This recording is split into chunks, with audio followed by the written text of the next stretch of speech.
Hello, some loyal subscriber. Oh, stream quality updated. Oh. Automatically lowered. Give me a second, because I forgot to hook this up.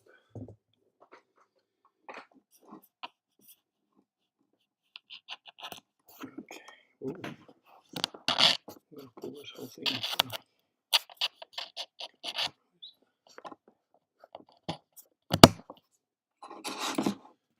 Alright.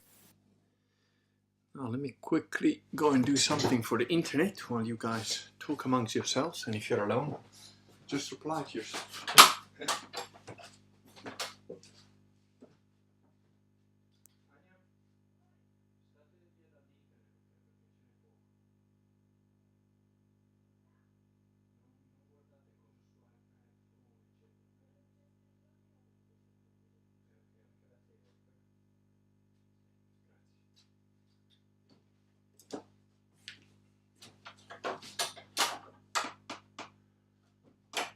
Alright.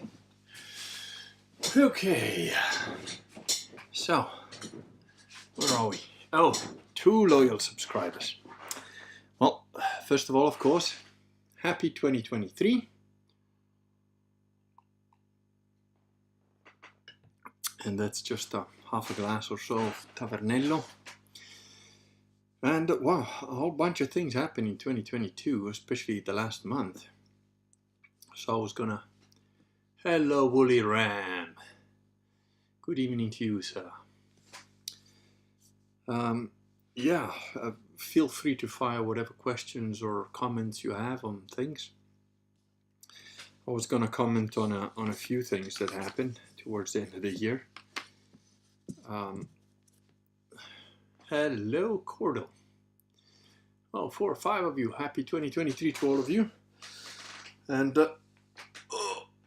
so, 2022 was a pretty tough year. It was rough. I had some health issues, but with like COVID nearly wiping me out. Then shortly after that, a serious case of pneumonia. And then in the last month or so, another case of pneumonia, which luckily, having had pneumonia before, I recognized as pneumonia and caught it early on, which was a good thing because you know, the recovery time was a lot quicker.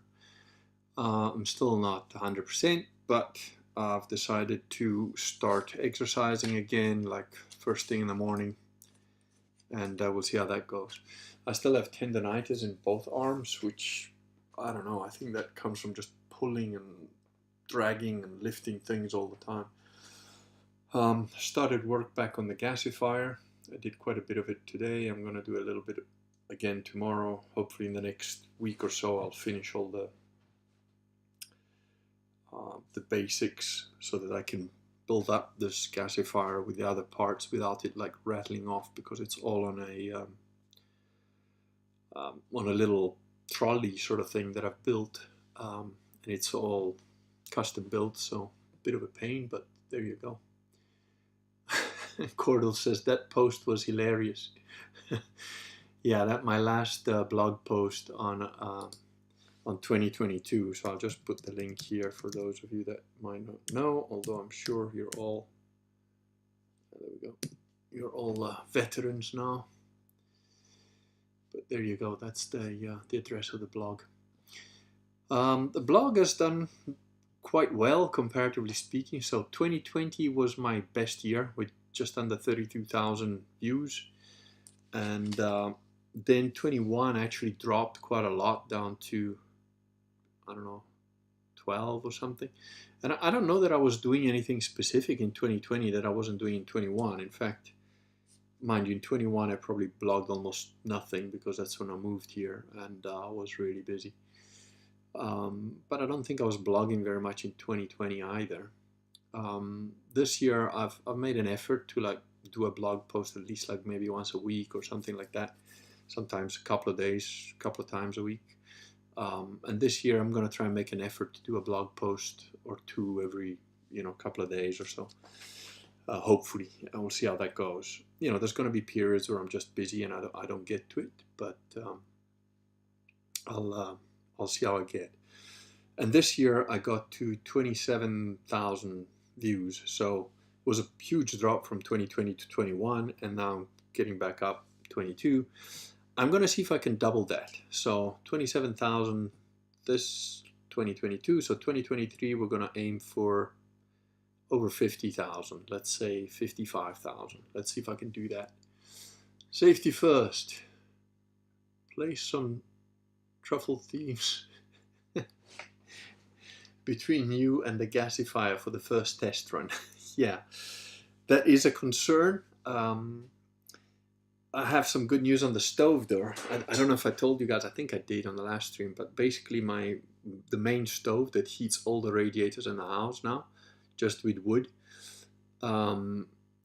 the main pipe got blocked because the guy who installed it told me, nah, you just have two little 45-degree bends, you'll be fine. Now the old man that was my neighbor that unfortunately passed away, he told me, you should have a straight run because you're the kind of idiot that's going to burn wet wood, and that is going to make stuff that'll block your pipe.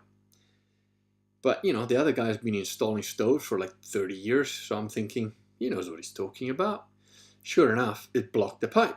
So I had to get on the roof, take off the top of the thing, and then thank God I've got like bamboo shoots in my garden. There's like quite a lot of bamboo all over the place, and some of it is really quite long. And you know, I'm letting the little patches of bamboo that I like so get really old and grow thick and strong, so that, you know, when the apocalypse comes, I can make proper like punji stick pits, you know. But anyway, thank God I had one of them. It was long enough and flexible enough that I could get past the first bend. And I could see, you know, like with a torch, I looked down, I could see there was a bunch of gunk there. So I went around the first bend with that, pushed as hard as I could. I thought, okay, that should do it.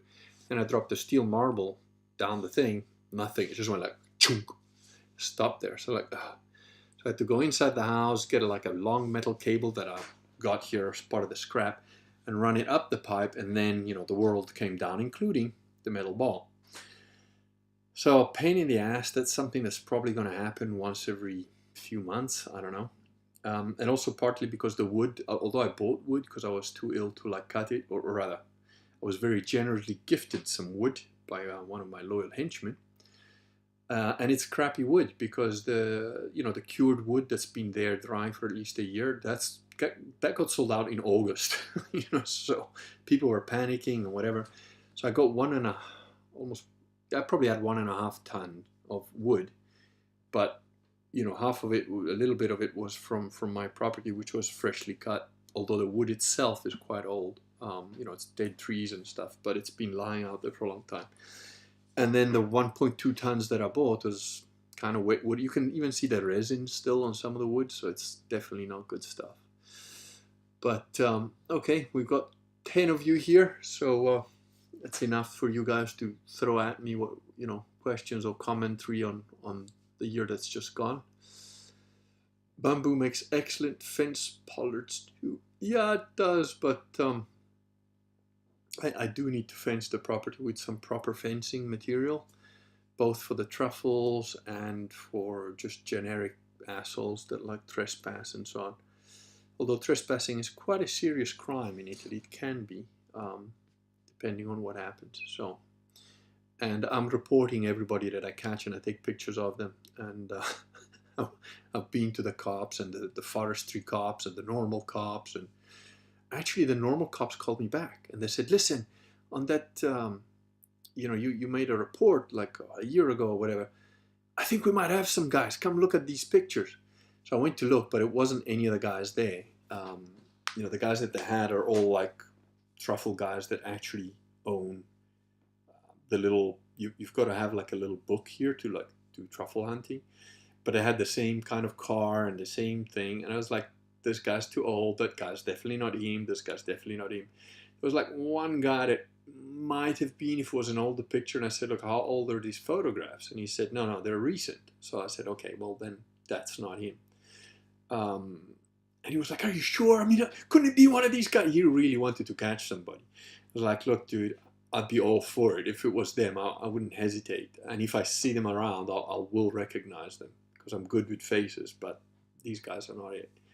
So he was all upset about it, more than I was, really. So I gave the local cops a little bit of our oil just to say thanks, for their work, which I never, in the entire rest of the planet, wherever I had to deal with police, with like theft and stuff like that, they don't even look at it. They don't care. They couldn't care less. These guys are actually trying to do their job. So, I was quite impressed with that, really. And so with the forestry guy, actually. I've got to say, I've been very impressed with the, the military police, the normal police, and the soldiers in Italy they're actually perform very well. I'm very impressed with them. But back to us in 2022. So of course the pivotal thing that happened in 2022 is that Ratzinger bit the dust. And that puts all the people that were like, oh, Bergoglio's Pope. And then gradually a lot of them shifted to like, well, no, actually Bergoglio's not Pope because Ratzinger didn't really resign properly. So he's the real Pope. That explains why the other guy is just a heretic and he's got like Pachamama demons all over the Vatican and like on the altar of Christ, and he gets a stang from two lesbians, a devil stang, he's actually carrying it around. Yeah, that's right. Yeah, Ratzinger is Pope. So now Ratzinger is dead. So now what?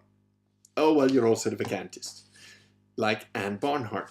Yeah, okay, we're sedevacantists, but not 1958 sedevacantists. No, God forbid that. And my question is, why not? There is literally no rule, there is nothing in canon law, there's nothing in Catholic doctrine that tells you how long an interregnum can be. And this interregnum has been 64 years. So,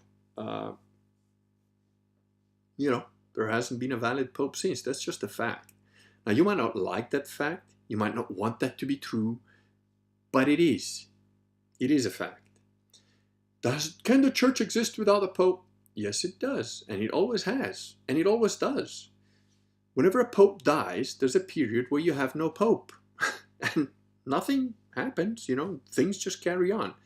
Now, what does happen, there are certain rules that change a bit. So without a pope, no bishop has jurisdiction. Like bishops are assigned a certain area that they have jurisdiction over to a certain degree, because ultimate jurisdiction of Catholic rules and laws and whatever sits with the Pope. So when there's no Pope, the bishops do not have jurisdictional authority. They still have the same authority of bishops. In other words, if a priest is not sure about something, he'll go and ask a bishop and say, oh, well, what's the rule for this? And the bishop, knowing more, should tell them the right rule. Now, of course, some bishops, and I mean particularly Bishop Sanborn, are breaking canon law by pretending that they have jurisdiction over things that they absolutely do not have jurisdiction over, by doing things like saying, oh, it's just a vaccine, when it is not, it's a genetic serum, and by saying that, oh, if you want to take the vaccine, that's okay, when obviously it's not okay, because those vaccines were created with fetal cells, from aborted fetuses, from aborted babies, from murdered babies. So a bunch of reasons why Bishop Sanborn is not in my good books and shouldn't be in the good books of any proper Catholic. Of course, he is a validly ordained bishop, but, the reason that we're in this mess is because laymen, like myself and like you guys, didn't point a finger and say, hey, you're doing it wrong, get off, fix yourself, no, get off your little throne, get off, and fix yourself or leave. So I will keep calling out. I don't care if it's a bishop, an archbishop, or whatever. Vigano. Vigano has been saying some really clever things, some really good things, but hey, you were quiet for 60 years. Why? Now all of a sudden you're kind of telling the truth, but you're still not naming the heretic fake popes. You got to call it like it is. You got to live through the situation as canon law. So, of course, people like Anne Barnhart have no comeback to this. When you ask them, well, why aren't you a 1958 sedevacantist? Code of Canon Law was in force then, still is in force now. Why are you not using it? Why are you ignoring it? I don't know if it's rural internet or you guys are just sick of Catholic talk, but seems like a lot of you just running away. Okay. But, let me know if this bores you. I'll change topic. So that's that on Ratzi the Nazi. He bit the dust, and He's probably in a very warm place, I would assume, for trying to destroy the church. And now all the, oh, Ratzinger's Pope guys are, well, you're now sedevacantists. Hi. Now get the time right. It's 1958. That's when it started. So that's with that. Okay, let's see. Cordell says the DNR, anti-poaching police guys here in the US, don't fuck around. They have more jurisdiction than some of the feds. I don't know what the level of different powers are here, but yeah, they have, you know, they're armed. They're just like any other sort of branch of the armed forces. William says it helps that we don't have a sentimental attachment to the outward structure of the church. Sanborn is also requiring seminar students to agree to the Cassicacum theory. The Cassicacum theory was good enough, you know, when it happened, because you have to be prudent and you couldn't know everything at that time. But I think it's completely over, you know, I think sedevacantism is clearly the way to go. I call myself a sedeprivationist only in that the actual term sedeprivationist is more correct, in that there is an impostor preventing the real pope or a real pope or any pope from occupying the seat legitimately. What are the other things that happened? Oh yeah, Scott Adams. Scott Adams is quadrupling down on, I was never pro-vaccine. I just took it to go to Bora Bora. Right. So you're not pro-vaccine, you think it's a bad thing, but you inject it into your body because you want to go on a holiday. With your gold-digging wife, I'm assuming, which is the whole reason why you injected yourself. Yeah. I'd be curious to know if his wife is injected with the serum, because I think she might not be. Which would put the lie to his whole, like, I did it to travel. You want to go on holiday in Greece or whatever, or Bora Bora even, and you inject yourself? Now, I admit, I'd like to go to Bora Bora. It's one of the places I would have wanted to see before I dropped dead.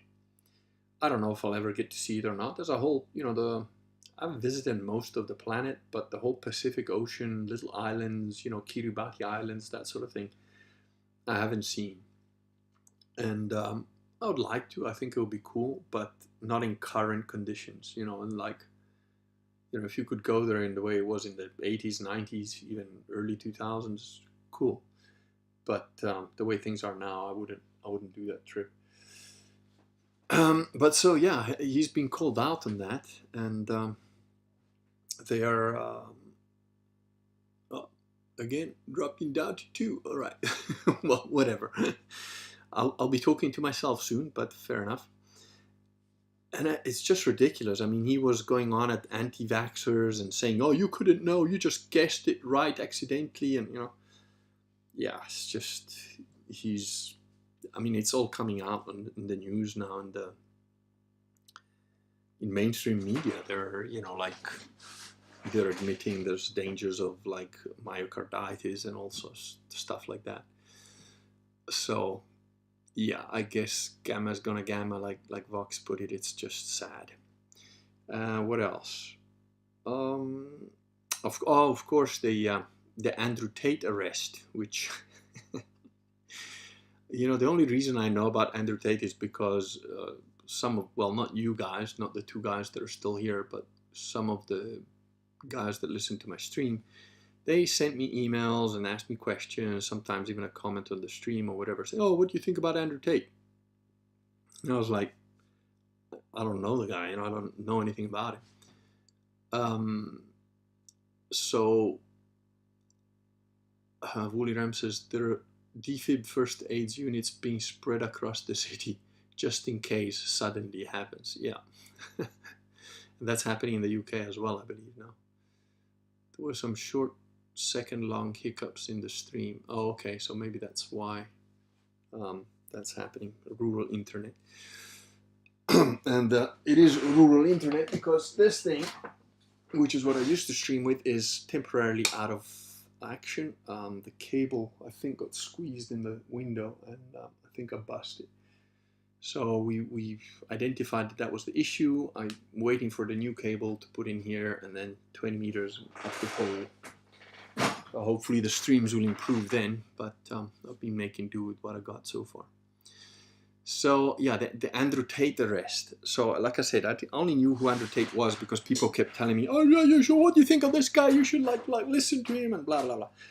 And you know, I've had this happen before where people tell me about some fake priest or Jay Dyer, you know, like people that are like, "Oh, this guy's really cool. You should." I was like, ugh.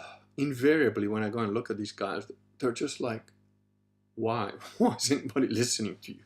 You know, why do you think this guy's cool or anything?" So the only things I saw Andrew Tate, as I put in the blog, was there was one video when I saw this a while back when people first started telling me about him or whatever, and it was a video of like some journalist type. I don't know if he was a real journalist or like, you know, some guy that pretends to be a journalist. I don't know. Anyway, he was sitting in the back of like one of these mega sports car with his brother Tristan Tate, I think, was in the driving seat, and Andrew was like in the passenger seat. And this guy's like, "Oh, okay, so we're just gonna follow you around and do like a day in the life of Andrew Tate sort of thing." So it was supposed to be, I think, like a, I don't know, follow him everywhere live stream of his life or something like that. And what I saw there was Andrew panicking. And basically, "No, because that," and he started like, you know, he speaks very fast. I think he is intelligent. I think he's got probably quite a high IQ, but and he's verbally quick. You know, he speaks very quickly, and I think he does have a high IQ, which doesn't mean that he's ethical or that his high IQ necessarily makes him have like really good life decisions. But I'd say he is definitely smarter than average. But the thing is, I saw him panicking about having this guy following him in a 24/7 mode, and about like his reputation and what that was going to look like and blah blah blah. And I thought, well, that's a bit weak, dude. I mean, you know, this journalist didn't just ambush you and pop up somewhere. You probably had to organize this at some point. So why don't you know that? And if you didn't want to do it, why is he there? And like, why are you reacting this way? It was really weird. Then the other thing I saw, because they said, "Oh, he's like a kickboxing champion or something." So I went to look at some of his like, what I could find, you know, very briefly on the internet about his fighting thing. And he's not incompetent, you know. I'd say he's pretty good in terms of technical ability, but I don't like his style at all. I've fought people like him before. He's like what I call a cowardly fighter. He's scared of getting injured, and he's very like, you know, doesn't want to get hit at all. Which is fine, you know, there's nothing wrong with that. I'm not talking about, "Oh, you should go in there and, you know, stop every punch with your face." I'm not saying that. But his attitude is wrong. You know, his attitude is like, when he's trying to hit you, he's going to try and do as much damage as possible. And he's like got a sort of a nasty intent in it. And when you're about to hit him, he's like, "Oh, fuck, no, don't hurt me." Now, obviously, in any fight, your intention is to hit as hard as you can, knock the guy out, whatever, and not get hit as much as you can. So, you know, nothing wrong with the tactic, you know, with the general strategy. Don't get hit and hit. You know, that is every fight. But it's the intent, the feeling, or the intention behind it is nasty. I mean, personally, whether I'm technically trying to knock a guy out. I have knocked guys out and whatever. But when I'm going in, whether I'm punching him or receiving a punch, there's not a huge amount of difference in my internal response. You know, my internal response is, "Oh, punching me, duck, punch." You know, it's all the same. I'm not really like, "Oh, it's about to punch me. Oh shit, I don't want to get hit by that at all."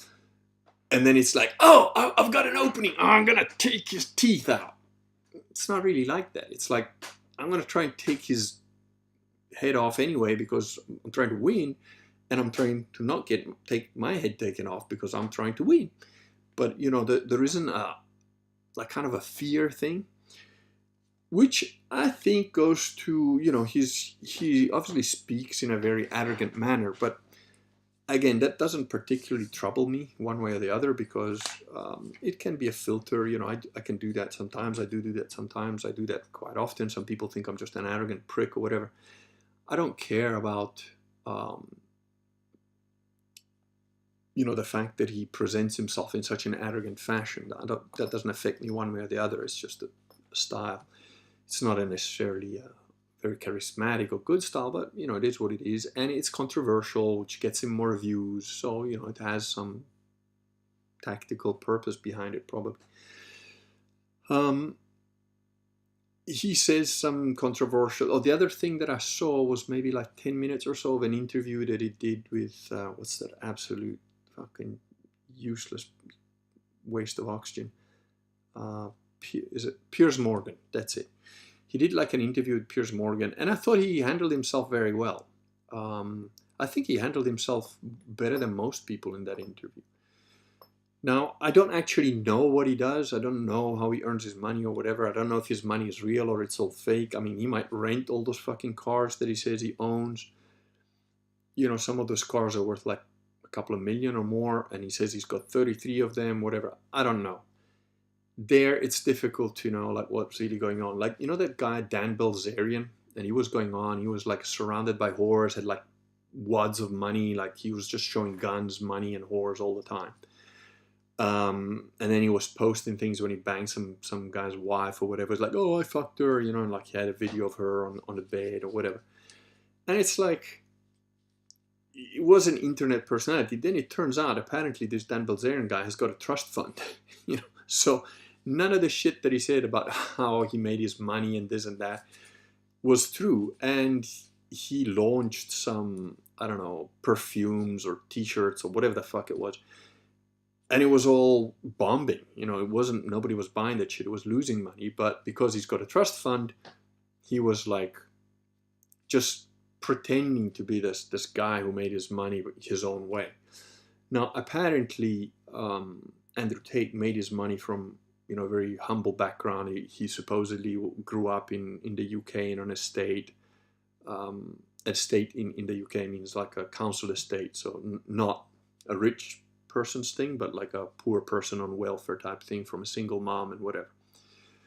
I think he's a mixed race guy. His dad was a black American, I think, and his mom is white British. And he's got a brother and a sister. And that's really all I know. I don't know how he made his money. I don't know how he says he makes his money. I know he says he's got 33 cars. Did he buy all those cars? Has he got all those cars? So it's like bought? Does he own his property? Is he renting it? I don't know. I don't know anything about that. I expect there is an element of bullshit there, but how big or small that element of bullshit is, I have no idea. And I'm not really interested to find out. The accusation is that he's been accused of rape and basically pimping like a bunch of girls on an OnlyFans thing and like forcing them to stay in the house and whatever. Oh, and I saw one little clip, one tiny clip of, there's no talking in it, I think it's just like a drone headshot of like him and maybe his brother or one or two other guys, and like they're all sitting around like a huge like table with all these women that are all like sitting with them, all dressed up. But this table and the little house next to it are like in the middle of fucking nowhere. I mean, I don't know. It's like Romanian desert or like, I don't know, some Greek fucking spot where there's just him, the table with the women, and the house next to it. And the women's faces are sort of like, you know, your typical sort of prostitute that's been beaten down by the pimp, and she's just, okay, I've got to be here, and all right, maybe there'll be food. You know, that's kind of the thing. So it was clearly made for show and that sort of thing. And the only other thing I know about him was that he was on some kind of British program about young guys going overseas.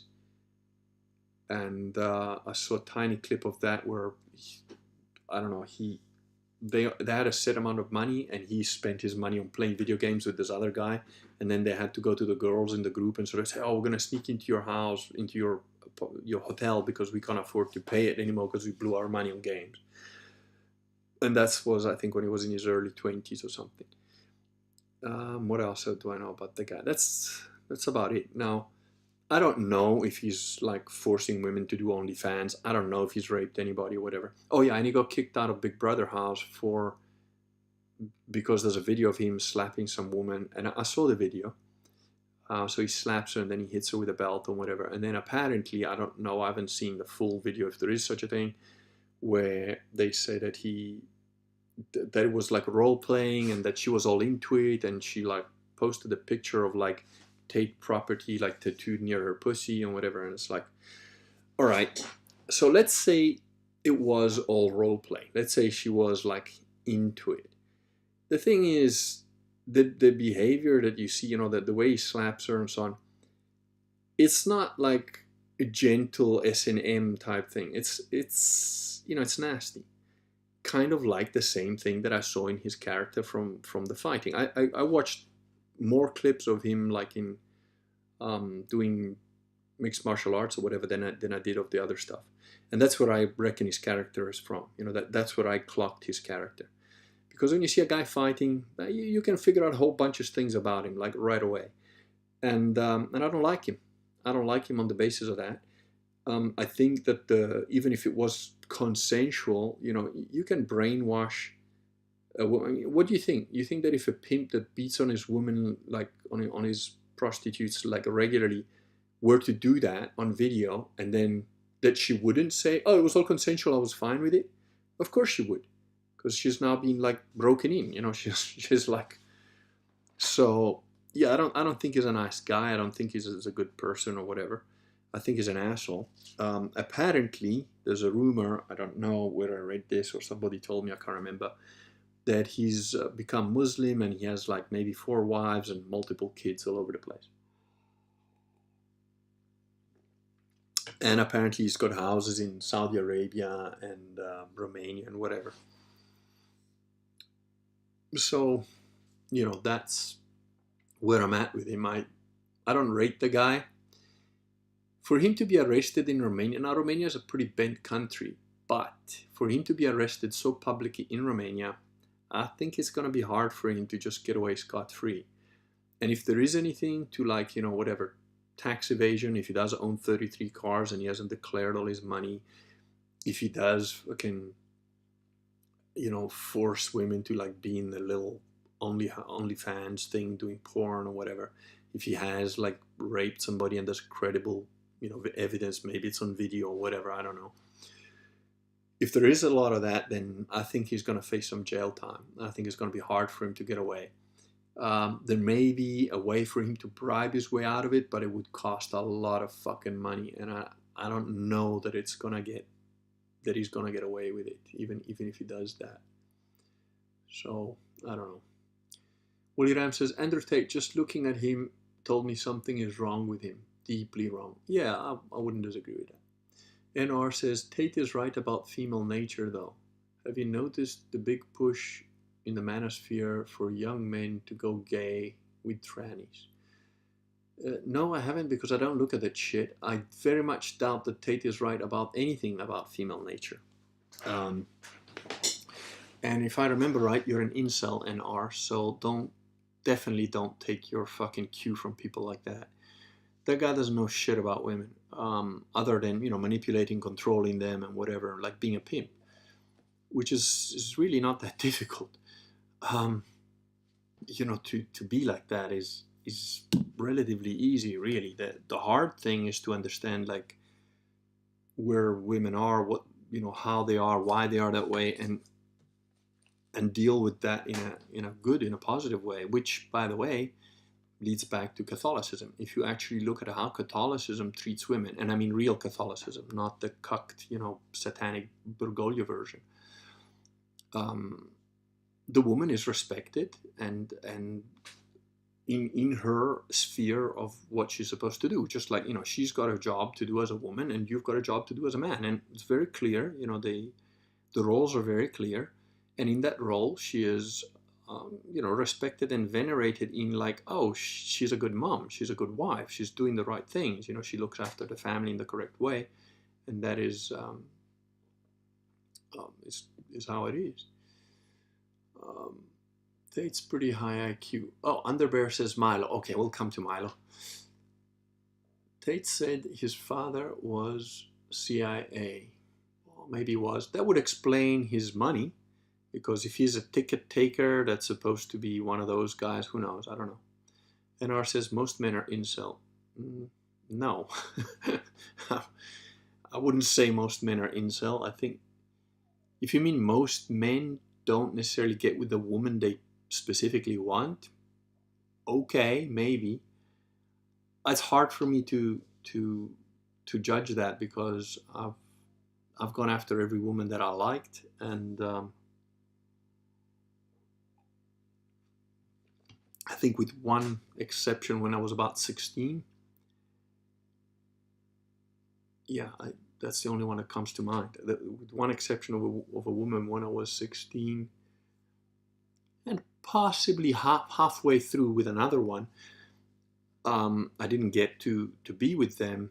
Well, kind of half got to be with one, but not all the way. I always got what I went after, so I don't know.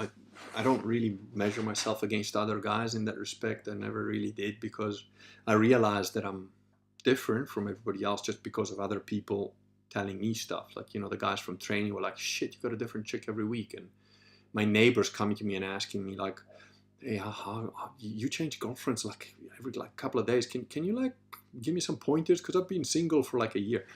So I realized as a result of that my approach to it was probably more successful or whatever than most guys. But I've never, I've never sat there and sort of said, well, am I better than that guy? Can I get that girl?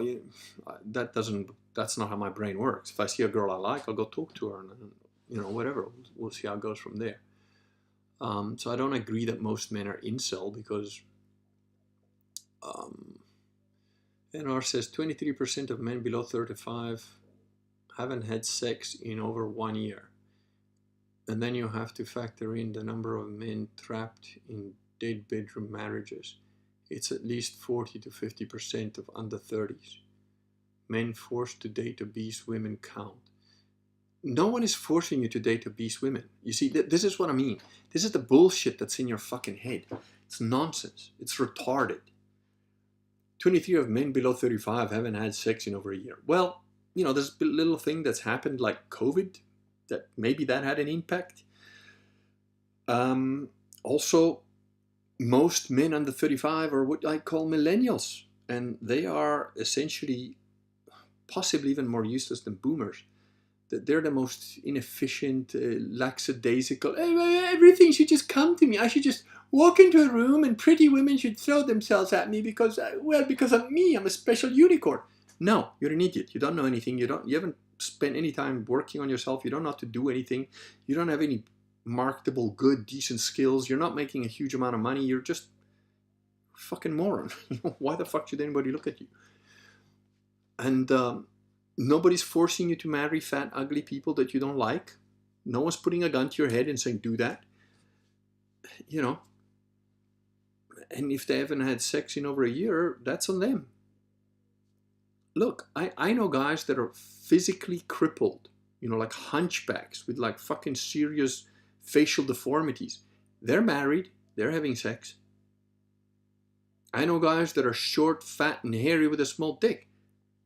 And I know they got a small dick because we used to train together. So we change in the changing rooms. It's not that, I go and ask them, hey, let me measure. They got girlfriends. They get married. It's in your head. You got a lot of wrong shit in your head. If obese women are your only option, what else can the man do? They're not your only option. You think they're your only option. That's what I said. It's in your head.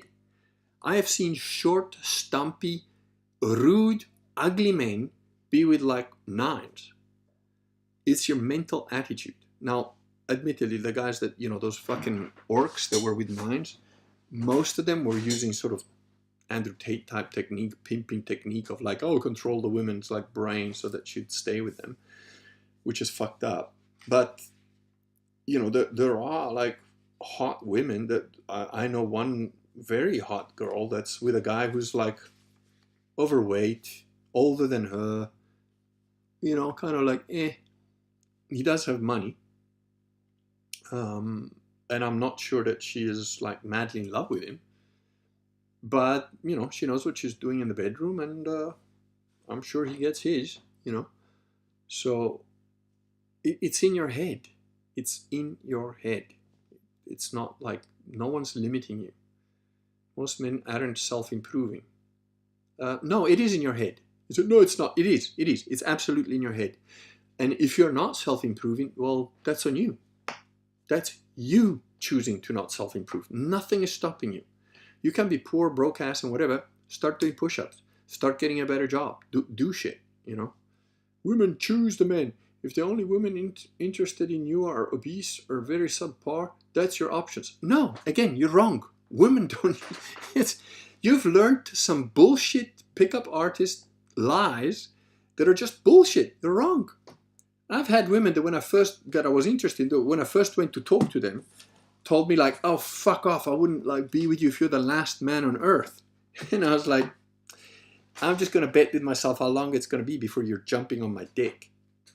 And sure enough, eventually, they were jumping on my dick.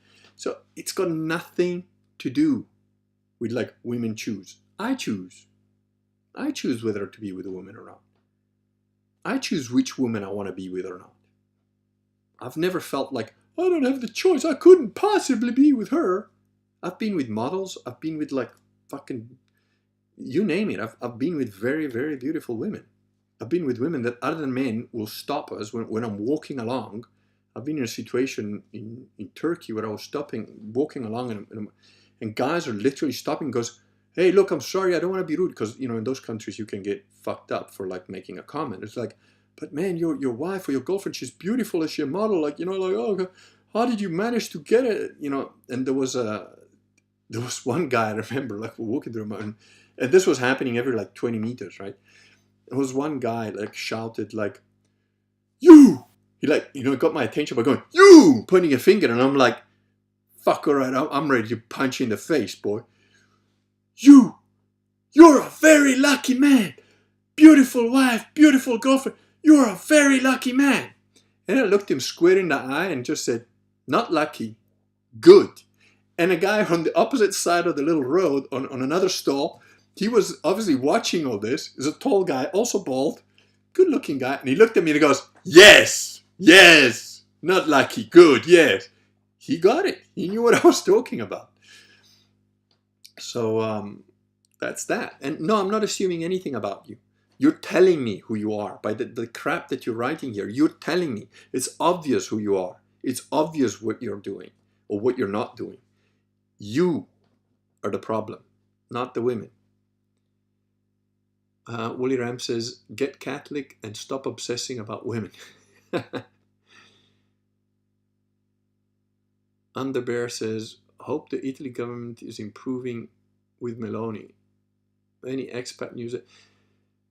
No, Meloni is a complete sellout to the WEF. It wasn't even 24 hours. I think I put it on Social Galactic or Gab, I can't remember. You know, I said, like, Meloni is just another, she's like the opposite side of the coin. I wrote a blog about this, the weakness of Western men. And it is, you guys don't understand that the Freemasons are always playing both sides of the coin. And some guy said, yeah, that's what I said. It's divide and conquer. No, it's not divide and conquer. It's playing both sides of the coin. It's a very different thing from divide and conquer. It's a much more powerful, sneaky, and underhanded technique. You've got to realize that's what they're doing. Meloni is just another puppet. It wasn't even 24 hours before she sent a long tweet to Zelensky saying, we'll always be with you and support you, blah, blah, blah, blah. Italy has spent 76 billion euro supporting Ukraine. In other words, you know, washing machine money.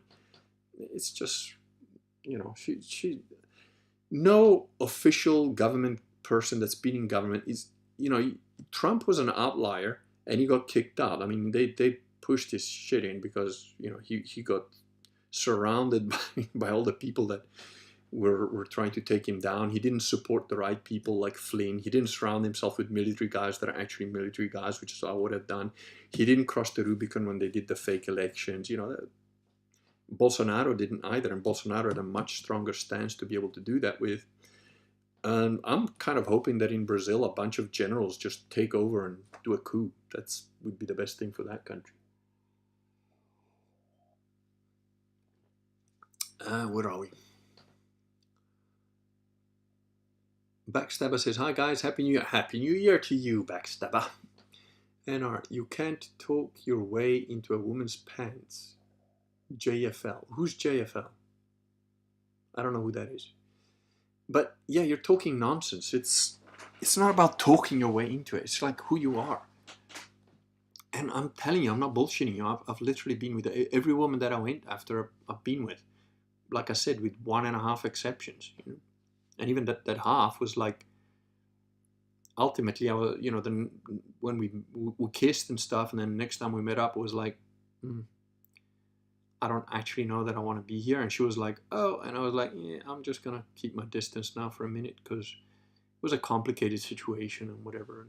And so yeah, I don't know. Other than a couple of times, I've literally been with every woman I wanted to be with. So.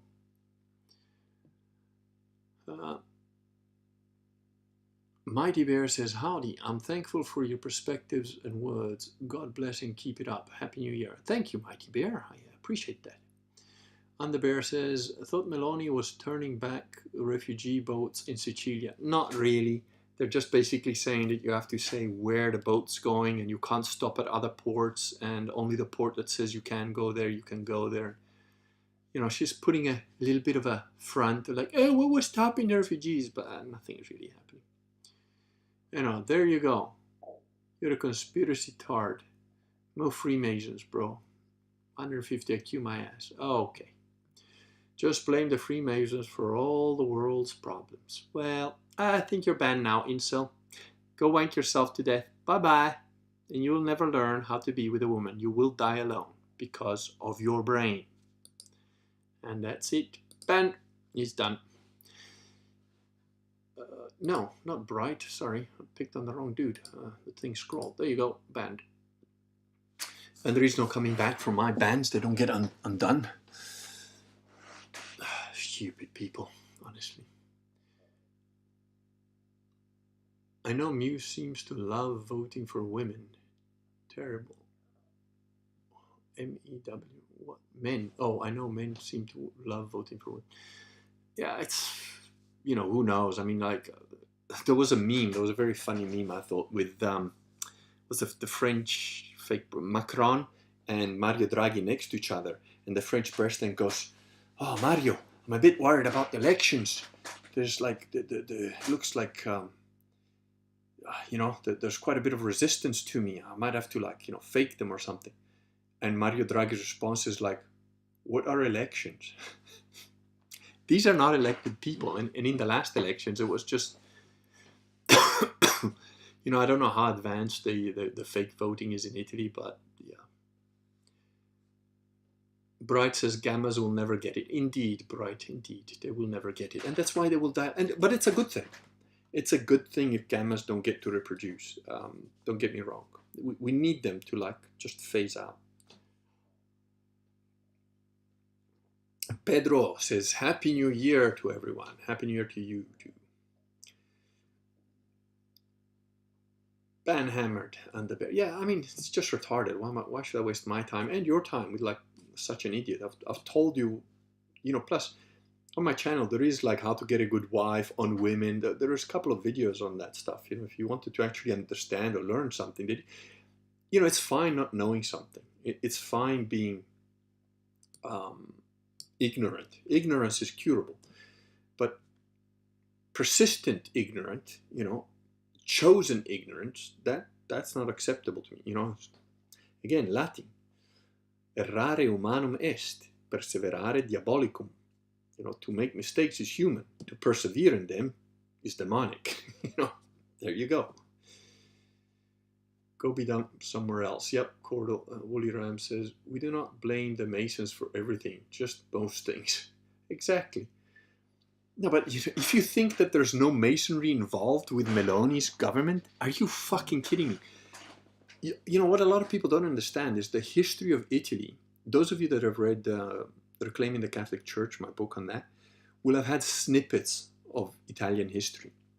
Italian history is the history not only of Catholicism, but it's the history of the world, because Catholicism was so powerful, and because Italy is really the center of everything. You know, you think, oh well, New York and is more powerful, and London has got more money. Yeah, they've got more money, but everything started here.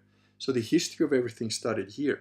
The Carbonari were a deep Freemasonic branch, basically.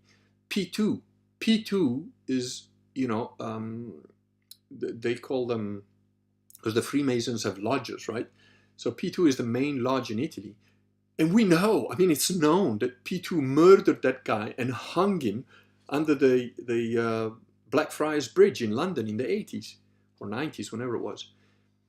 They're the most, and that guy was involved with the Vatican Bank and everything. So if you think that Freemasons don't operate in Italy, are you crazy? There's more temples of Freemasons in Italy than I think most countries. They're fucking everywhere. They're deep into the government, and yeah, of course they control stuff. And only, but you know, that guy's, I think, is an Indian guy. That guy, that NR, whatever his name was, that he got banned. You know, it's fine if they don't reproduce anymore. That's perfect. Bright says, am I yeeted now too? No, sorry, mate. Cost of doing business, I guess. No, you're not yeeted. You're back on here. I clicked ban, but the thing scrolled up, so your name got banned instead of his. I rectified that. You're unbanned. You're not banned. There's nothing wrong with you. Underbear is laughing. Mighty Bear says selected, not elected. Indeed.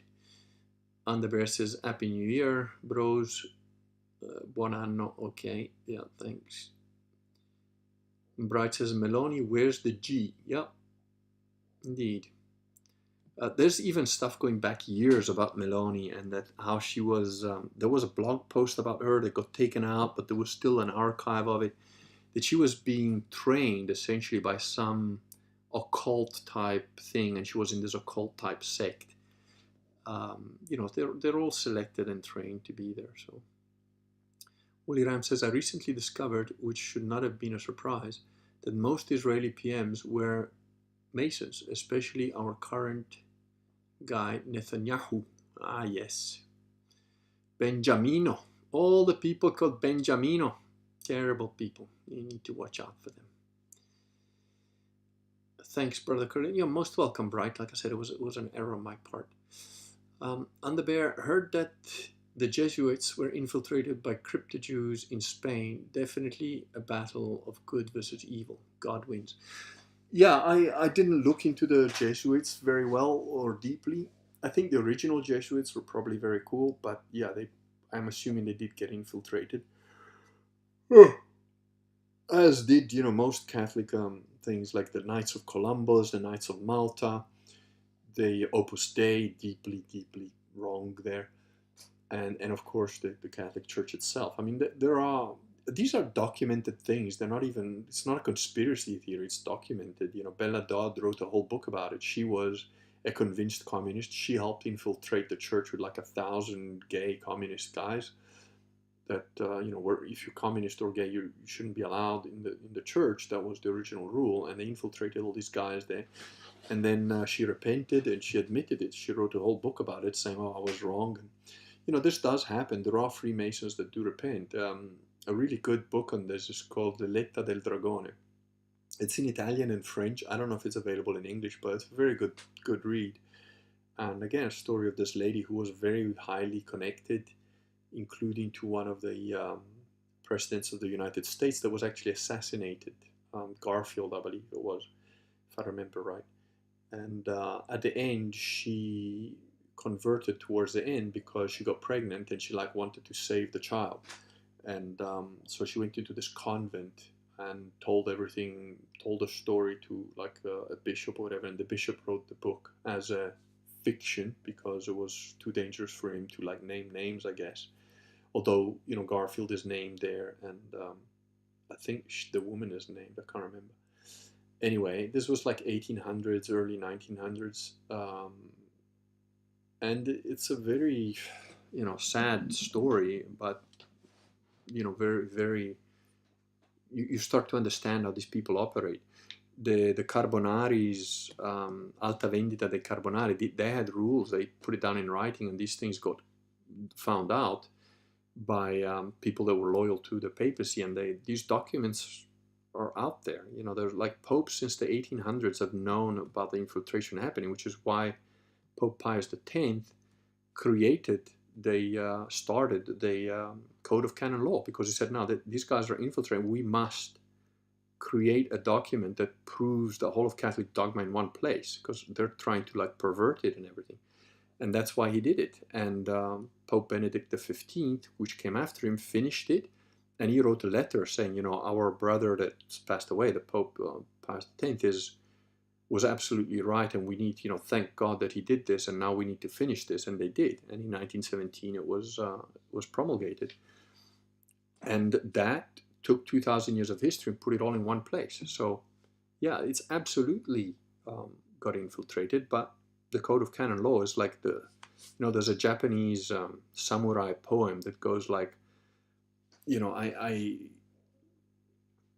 have no tactics, and it's like I make opportunity and a quick mind my tactics. I have no castle, and I make the immutable spirit my castle.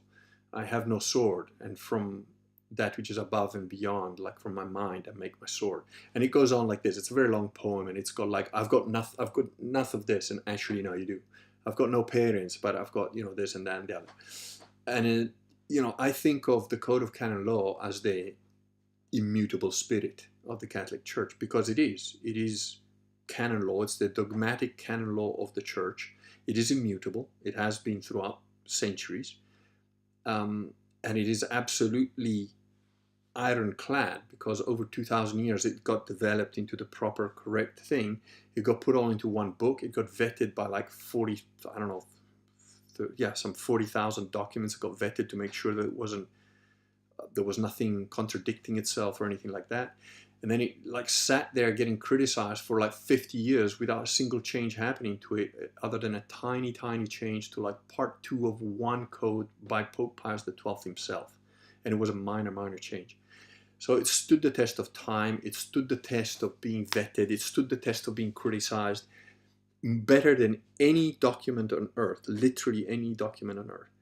So that is, I have no castle, but I do. I make my immutable spirit my castle.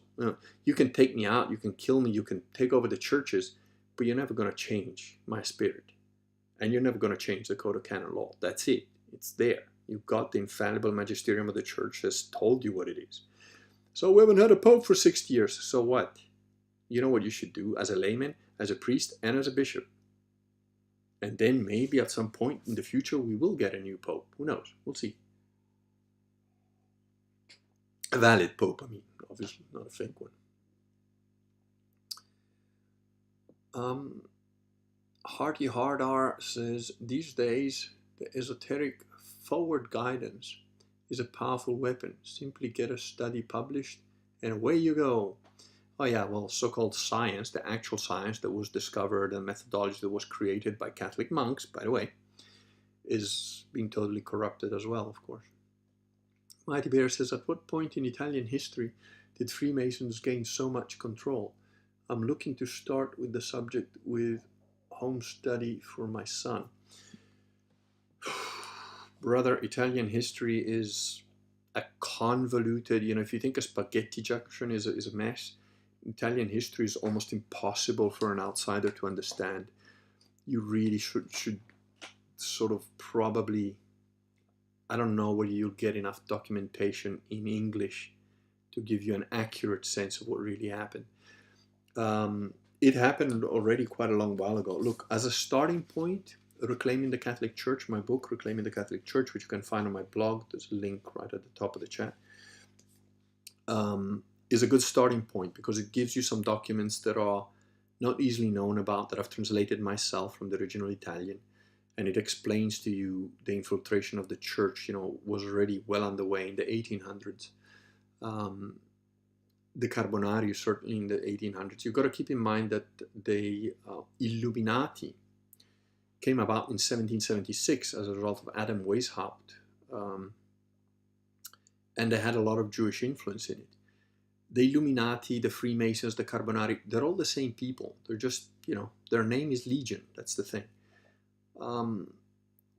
So there was always Gnostics, and they're essentially all Satanists. And you got to remember that Satanism is an older religion than Christianity, because, you know, the first Protestant, of course, is Satan himself. He protested against God, didn't he? And he got thrown down.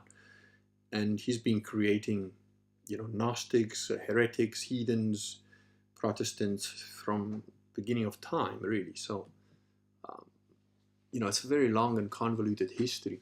But I certainly give you enough starting points in my book that I think you can sort of, you know, take it from there, sort of thing. Josie says, what would be the mechanisms of selecting a new pope if all the current hierarchy is invalid? Yeah, all the current fake hierarchy is invalid, but, you know, there are valid priests and there are valid bishops. There are sedevacantist priests and sedevacantist bishops. They exist. There's quite a few of them. They're the guys that baptized my kids, baptized me, confirmed me and my wife, got us married. They're around. So the mechanism would be for the majority of what people that call in large enough numbers that they go, no, we don't accept this shit. Get rid of all the fake clergy, and then call a council of the real clergy, of the sedevacantist priests and bishops, and they can then elect a new pope. Now, well, why haven't the sedevacantists done this? Because it's pointless to do that now, because, you know, we're a small group of people that is numbering probably maybe 1 million people tops, and they so-called brainwashed Novus Ordo, nominally Catholic but never go to church, those kind of guys, they're like almost 2 billion. So we need to convert, you know, at least 1,000th. That's when resonance then happens. So if you there's a principle of resonance which works with lasers, it works with mice, it works with morphic resonance. You need at least 1,000th of the population to convert to a certain frequency, and then the rest tends to spontaneously convert. So if there are roughly 2 billion nominally church and Catholics, you really need about 2 million pretty convinced sedevacantists. So, you know, we're about halfway there. It is growing, it is spreading, it is getting bigger. So I hope that's answered your question. Backstabber, I agree. It's good to have an official document that's been approved than showing an online article or copy. People's very snobby with such things. Indeed. Roshi Strider says, how does a group successfully prevent an infiltration from taking a foothold? By being merciless with throwing them out. You know, this whole, like, why do you think we've all been brainwashed for inclusivity, equality, and fraternity, which, by the way, are all Freemason things, égalité, fraternité, yeah, on the coins of the French nation, it's égalité, liberté, fraternité, equality, liberty, and brotherhood, you know, fraternity. It's a Freemasonic concept. It's absolute nonsense. You know, you're basically saying that I'm saying 2 + 2 is 4, and I have to accept and tolerate people that say 2 + 2 is 6.9. No, those guys get thrown out. They get to stay outside of the citadel. They don't get to have communion with me. They don't get to be with me. They don't get to walk into my house. They don't get to have a conversation with me. I don't want to know them. I don't care about them. They can stay out. And that's how every member of the community has to be. And when you get a guy that says, but I'm a proper Sede, I go through all the things, and look, this guy's my friend, and he says 2.2 is only 4.1, you know, just 4.1, only on a Tuesday, once a month, you know, he's cool, let's get it. No, not only him, but you too, get out. And those are the rules of the church. When you get a public notorious heretic doing heresy, not only must you reject him, if you don't reject him, you become a public notorious heretic. And guess how public notorious heretics are to be treated? Absent every aspect of human kindness. You guys think I'm harsh? I'm not. That's the papal encyclical written by Pope Paul IV near the time of in the 15th or 16th century. I don't remember that date. but I remember it's near Valentine's Day. So, you know, that's how you do it. It's like, what you're asking me is, how do you successfully prevent an infiltration in your own house? Well, you see who comes through the front door, and you don't let the people that you don't want in there come in. You just don't, no, bye, go out, stay out. Freeman on the Sanson, is there a Christian equivalent of karma? I don't really know what karma is. Repercussions for one's actions. Well, yeah, you do good, the likelihood is that you're going to get good done back. And again, we're told you do good in this life, there is certainly a reward for you, whether in this life or the next. So, you know, karma is just really the concept of balancing energy, which is a universal principle. It applies in physics, it applies in chemistry, and it applies in human endeavors as well. What animal is your favorite battle companion? Well, I don't plan to ride into battle with any animals, but I don't know, I like lions. Lions are cool, they're a very cool animal. Elephants are pretty cool too, but I don't know them as well. But yeah, I don't know about battle animals. I wouldn't want to bring animals into war. I think that's purely a human thing, and we should leave the animals alone. Mighty Bear says, thank you for the guidance. I'll take a look. You're most welcome, sir. Woolly Ram. Mighty Bear, I don't believe that Rodney Stark has got any books on Freemasonry, but he does have a couple of good books on Catholicism and showing you the lies that have been told about Catholics throughout history, which is very interesting because he's not a Catholic. There's one book called Bearing False Witness, which is very cool because he's got bearing in a very you know, like medieval type font, the B of the bearing and the F of false witness. So if you look at the two things, you know, it's like on the spine, it's like a B and an S, and it's like BS, you know, bullshit. So that'll get rid of some of the Protestant imbibed lies that you've been told about Catholicism. Also, God's Battalions, which I have those books downstairs. Yeah, God's Battalions by Rodney Stark is also a very good primer on the Crusades. And then Harold Lamb's The Crusades of Iron Men and Saints. That is a brilliant book. But read God's Battalions first because it gives you an overview, and then when you read the Crusades, you'll understand more, because none of us have been raised with a classical education. At the time that Harold Lamb wrote the Crusades in the 30s, people still had a classical education and they knew a bunch of things. But by the time, you know, by today's day, you really need a bit of an introduction to the Crusades with like God's Battalions, which is a short, easy read. And then you have a bit more of an understanding. Woolly Ram, Grand Orient by Monsignor George F. Dillon is also a decent starting point to learn about the Masons. Sink the damaged ships. Yeah. Bright says, right you are, Woolly Ram. Send your bread across the waters, for when the day comes you will find it again. Now there you go. And Underbear, what was the Samurai Warrior Spirit poem called? Oh, I don't want to lie. I think there's a book called Hagakure, which is a book of samurai concepts. The full poem, I don't know what the name of the full samurai poem is. I only know a few lines of it because I first came across it in a science fiction story by Walter John Williams, a very good science fiction writer, called Voice of the Whirlwind.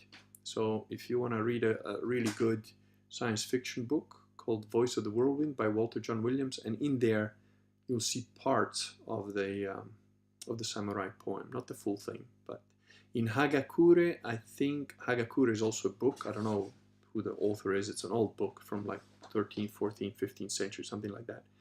It's a book of like sort of samurai concepts and aphorisms. And in Hagakure, I believe you probably have the full poem in there, I think. I'm not sure.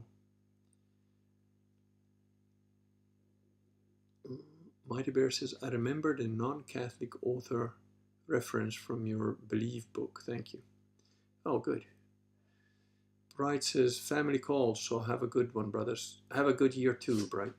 And the Bear, thank you. Hagakure. No, Hagakure. The last two letters are an E, not AI. And yeah. So where were we? Hardy Hardar says, what are the best countermeasures when the enemy deploys drones into warfare? I don't know, ask the Russians. Don't be where the drone is. Stay on the ground, jam the thing. I don't know. Milo, that was the other thing of 2022, and you can see it's, I wrote that on the blog. I mean, that guy has reinvented himself more times than he can count, you know. He was like, I'm not gay anymore. Then it's like, oh, well, I slipped once.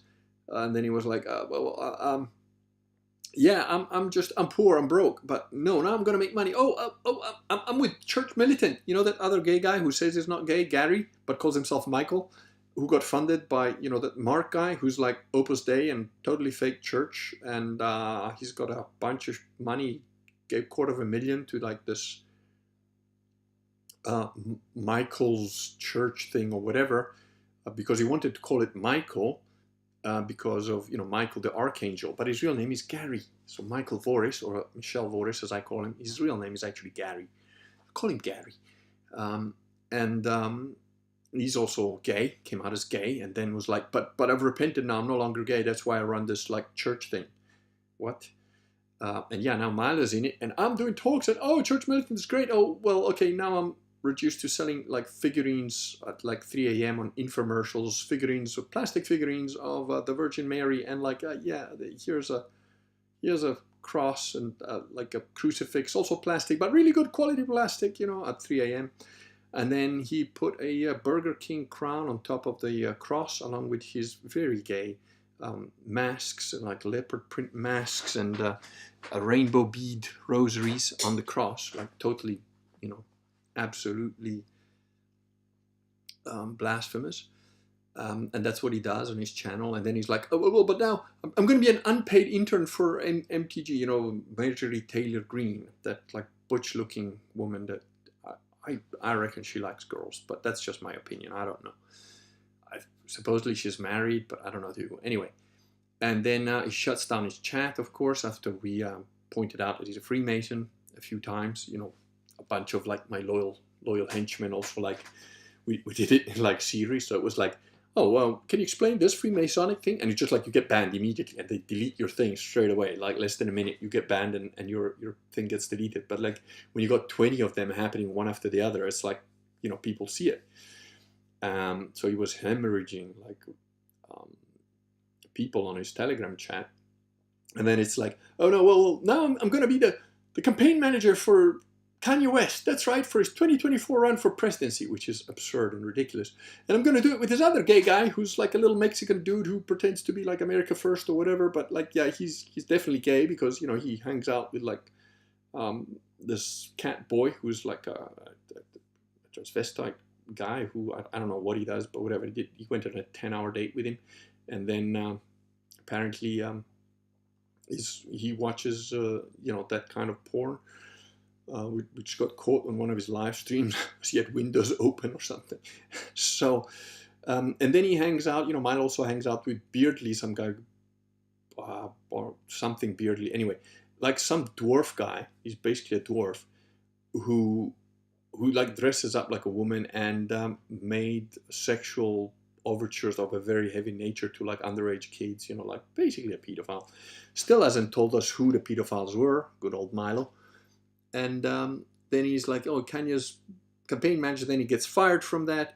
So now he's like, oh shit, I got to reactivate the chat and like be really funny and edgy in my comments. And so he just goes on and on and on. He tried to like do a takedown of DeSantis, which nobody looked at. So now like Andrew Tate thing has happened. So now he's going full out on Andrew Tate because, oh, well that's something, I got to be relevant.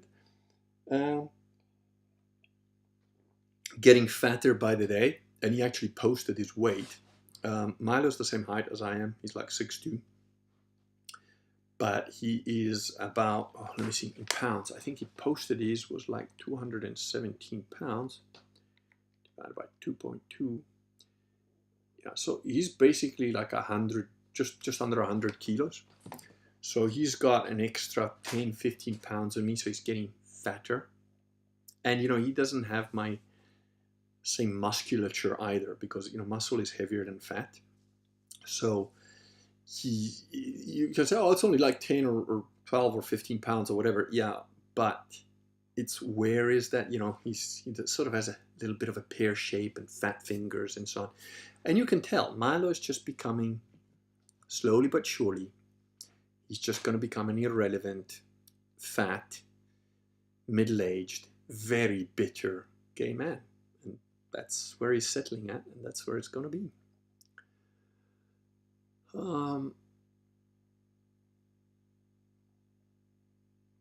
So about Milo, yeah, there you go. Hearty Hardike says, is falconry a good profession? I don't know. Why are you asking me? I have no idea. I don't think there's much call for it, but I don't know. There you go. Bully Ram says, ECM will deal with most drones. Okay. Honda Bear, everyone forgets about the pic of Loomer and Milo in a bathtub of fake blood.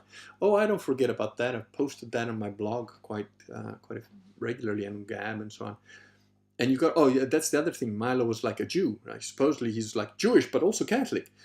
Of course, he's not Catholic because, you know, he's like Novus Ordo, like, and now he recently said, oh, well, he was, you know, Ratzinger was the best theologian that ever lived. He was an architect of Vatican II. It was absolute, you know, satanic nonsense. And then, yeah, apparently Milo was Jewish, but now he said, oh no, I'm not Jewish. That was just a lie my mother told me. Right. So now he's been having a bit of a go at Jewish people on his Telegram channel, you know, being all anti-Semitic and stuff. Not like playing both sides of the same coin yet again, right? No, not doing that at all. No. And Roshi Strider says, Milo is like a snake, constantly shedding his old skins, but is still just a snake. Maybe if he's really repenting, he should get out of the public eye.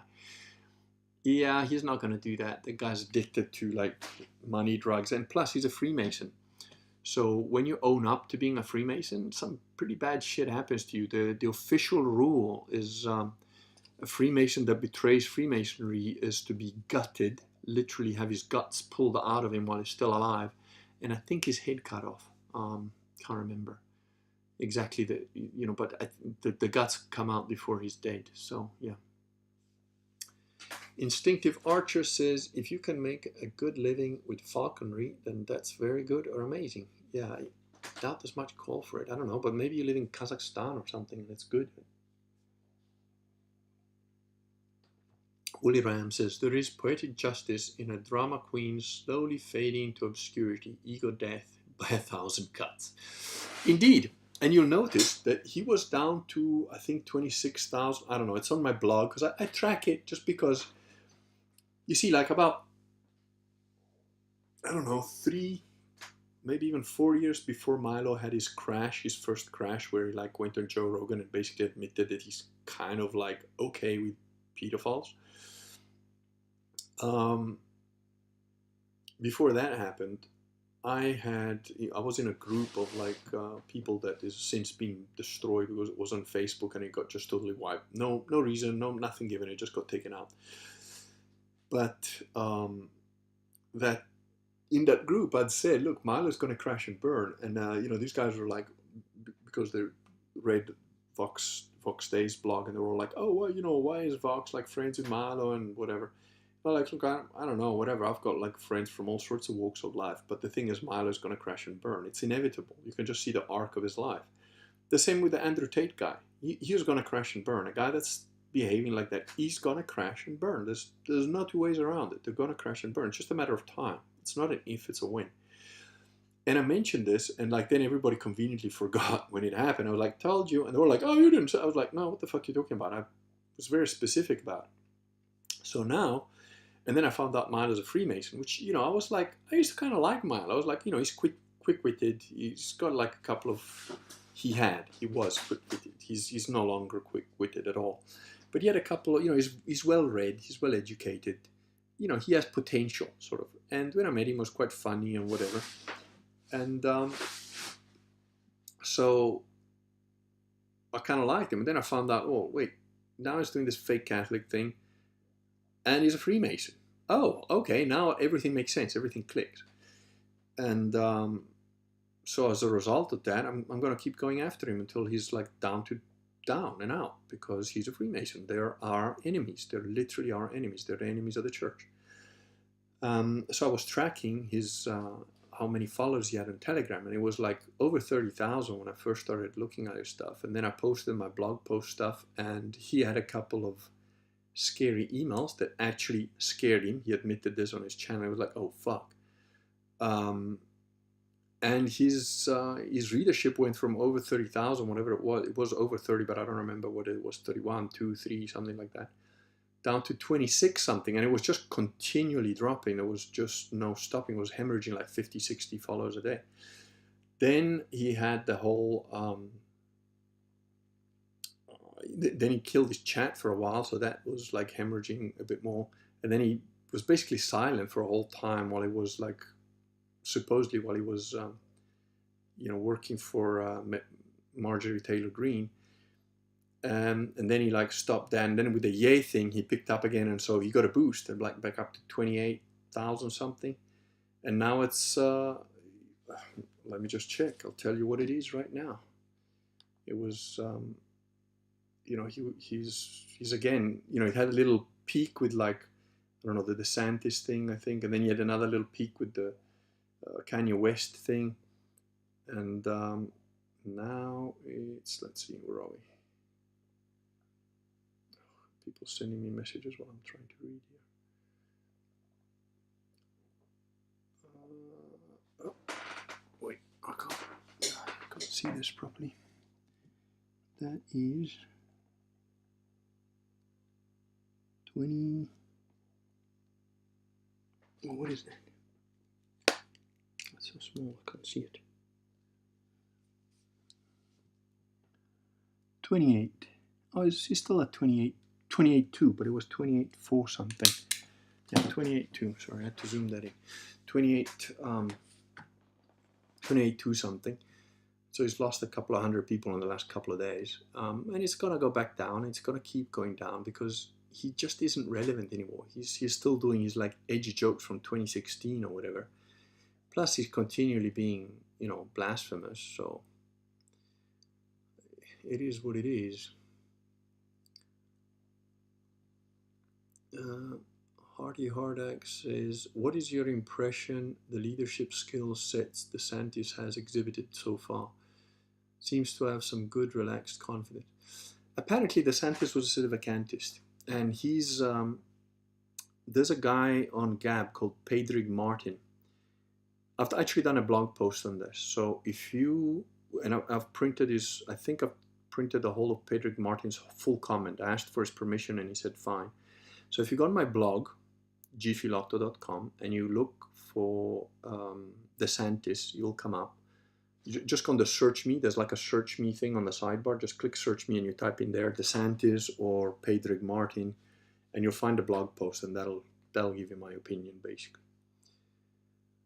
I don't know that it's true that DeSantis was sedevacantist, but I believe him. I believe Padraig Martin is an honest guy, and I think what he said is probably true. So that's where I'm getting that from. And I discussed that very concept of the tactics he used if he was a sedevacantist, if he is a sedevacantist, and I kind of agree with him. Gaijin TV, hello Gaijin TV, says Happy New Year, good people. Thanks as always, Kurgan-san. You're most welcome, sir. Woolly Ram said it before, but your expose of Milo literally broke his spell on me.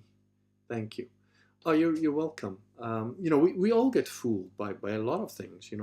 I got fooled plenty of times by a lot of stuff. Like when I was like 16 or so, I thought, yeah, feminism is cool. Certainly don't think that now. But you need to evolve and think. I used to think the Nazis did all these things that are physically impossible. Now, I'm not saying the Nazis are good guys. I've never liked them generally as a people. The way you're doing things, I don't agree with it. But they weren't quite as guilty of all the things that people accuse them of. I'm no fan of Adolf Hitler. I think he was a terrible leader.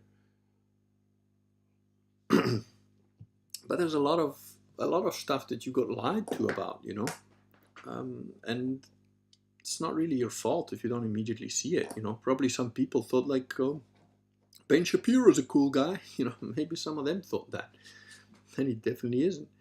Maybe a lot of people are like, oh, you know, Ema Jones, or E. Michael Jones, or Ema Jones as I call him, you know, the shouty boomer. Oh, he's a proper cool Catholic. No, he's not. He's you know, he's a Novus Ordo full-on grifter. Oh, what about Taylor Marshall? You know, Tate Marshall, as I call him. Again, another grifter. These are all, again, if you go on my blog and do like Grifters Catholic Edition, look for that blog post and, you know, I'll tell you a few things. There's a lot of lies, and we are, you know, once you really start to see how the world really works, which I was, whatever, lucky, persistent, all of the above or whatever, and I figured out when I wrote The Face on Mars at age 26, I realized just how different reality was from what you've been told. And I was pretty cynical for quite a while because I was like, oh, fuck, it's all lies. It's all a bunch of lies. I was aware of the Clinton stuff going on and pedophilia and all that in the early 90s. And I was going around telling people, and they were looking at me like I was fucking crazy. They were like, oh, you're a conspiracy theory. Oh, you're a tin hat wearing crazy guy. And then about UFOs and things like that, you know. So I was like, ah, fuck it. There's no point trying to talk to these people, which is a pretty lonely existence. It's like, yeah, well, whatever. And then I just thought, okay, well, you know, what can I do to like avoid having to deal with these people? And I pretty much stayed out of the rat race until I went to the UK. And in the UK, you know, living there is quite expensive, whatever. I had to get into the rat race. And I got into the rat race, but I realized very quickly that it's like, okay, I can get into the rat race, but I don't have to stay on this wheel and care about it. I just run my 8-9 hours a day on this wheel and then I get the fuck off. And if this wheel starts to get a bit stinky and I don't like it, I'll get the fuck out of here and I'll go to another wheel. And that's what I did. In the meantime, you know, as much as possible, living my life, doing my thing, exploring the stuff that interested me. And I did very well. I had, you know, decent money and I blew it all on, not like the footballer guy, women, drugs and booze or whatever. I didn't do that. I did blow quite a bit of it on women and like going out with stuff like that and traveling, seeing things, learning stuff, buying books, going to check out places that interested me. And yeah, a lot of pussy. So, you know, it wasn't always expensive to take them out for a drink or whatever, but over the years, I'm sure added up. Because I am traditionally male in that respect. You know, if I took a woman out, I paid. I'm never a problem doing that. And I don't regret those experiences at all. I'm sure I'll have a shitload more money, certainly than I do now, because I'm now, you know, barely on the breadline. But again, money never defined me.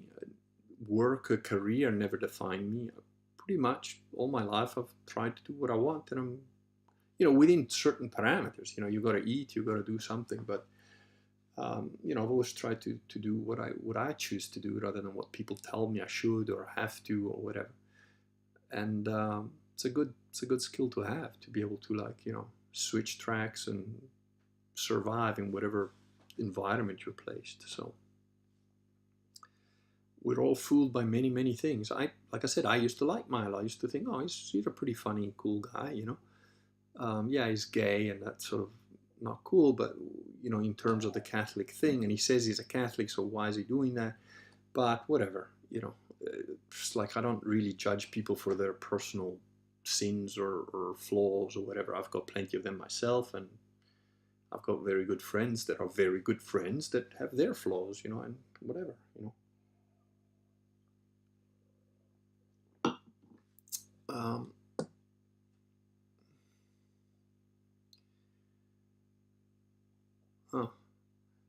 Cordell says Vox has even cut ties with the Tard too. I don't know if he has or hasn't. I didn't ask him about it, but I know Vox is insanely loyal to people that he has promoted or said are good guys in the past. So I doubt Vox will ever say a bad thing about Milo. I don't know. But, you know, Vox's choice of friends can be, you know, like I said, every human being has his flaws, you know, but I think he considers me a friend too, so I can't, I can't say too much about that, you you know, people say, oh, look at a man's friends and you'll know who he is. I think there is some truth in that. But, you know, Vox is a pretty insular guy. He doesn't have an entourage as far as I can tell. You know, he's American, so I think he's concerned with status, but not in the sense of, I don't know, it's in an American sense. It's hard to explain. I think he cares about being right and looking right, or looking the part, or being the right part, or whatever. But I don't think he concerns himself with people not liking him or stuff like that. I'm sure he doesn't. I don't actually give a flying crap about status, you know, at all. I care about achieving the things that I want to achieve for myself, my family, my friends. That's it. I don't really care what the world thinks of me. I realize that if I were to go into public life or become a politician or something, you know, I've asked to become a leader in various times in my life in various different contexts, and I have done so at the request of others mainly.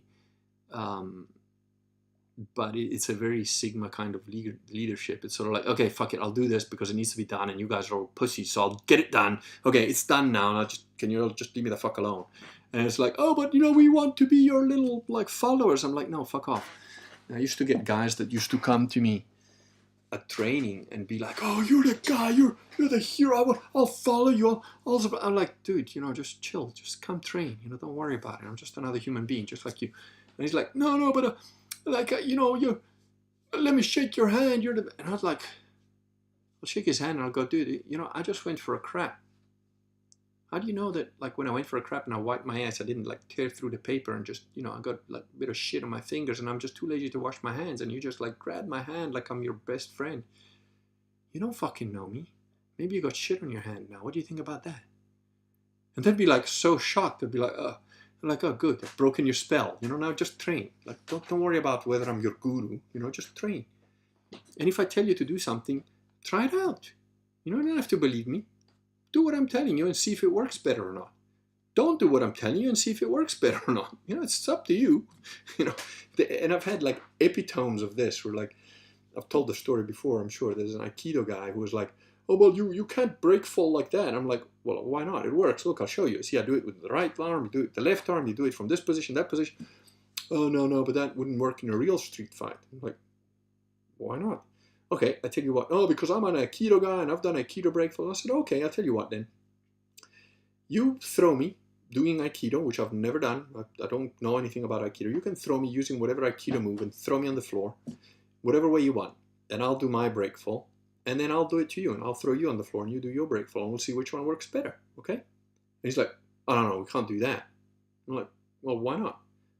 Well, because this is a hard wooden floor. I mean, we could hurt each other. I'm like, dude, you're talking about street fights and now you're like complaining because you don't have like the tatami mats?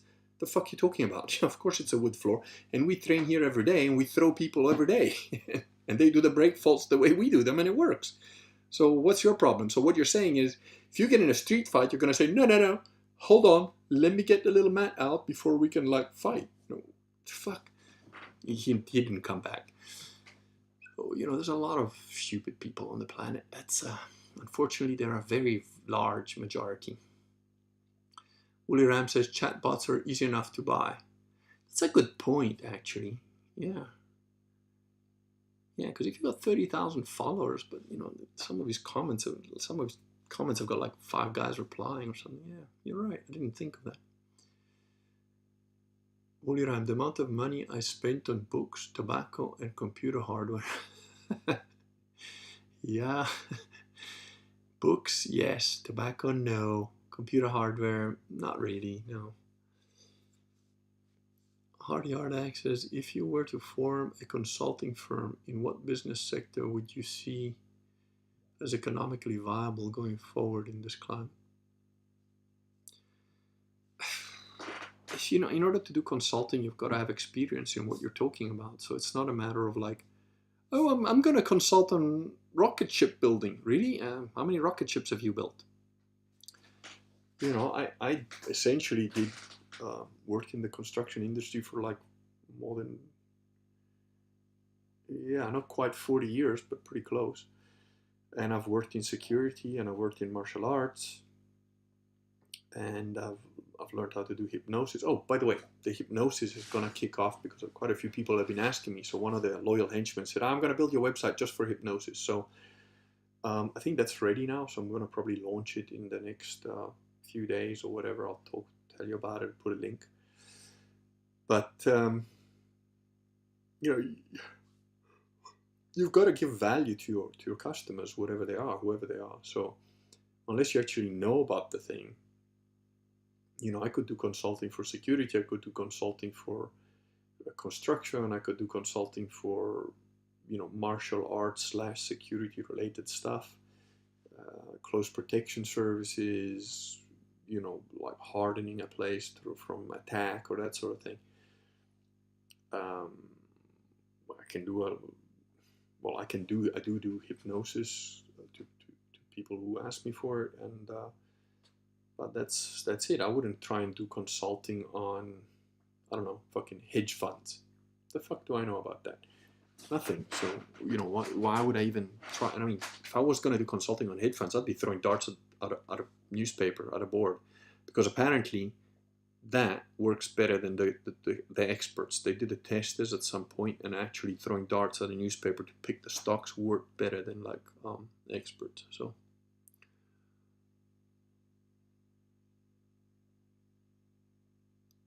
let's see. If you went to form a Cordell said he had some blog post about Milo having a Fed document, Milo and Turno. I think they call a 3 or 4 document, which means they're Fed informants allegedly. Oh, I must have missed that blog post, Cordell. If you can find that, can you ping me a link to it over here? I'd be interested to read that.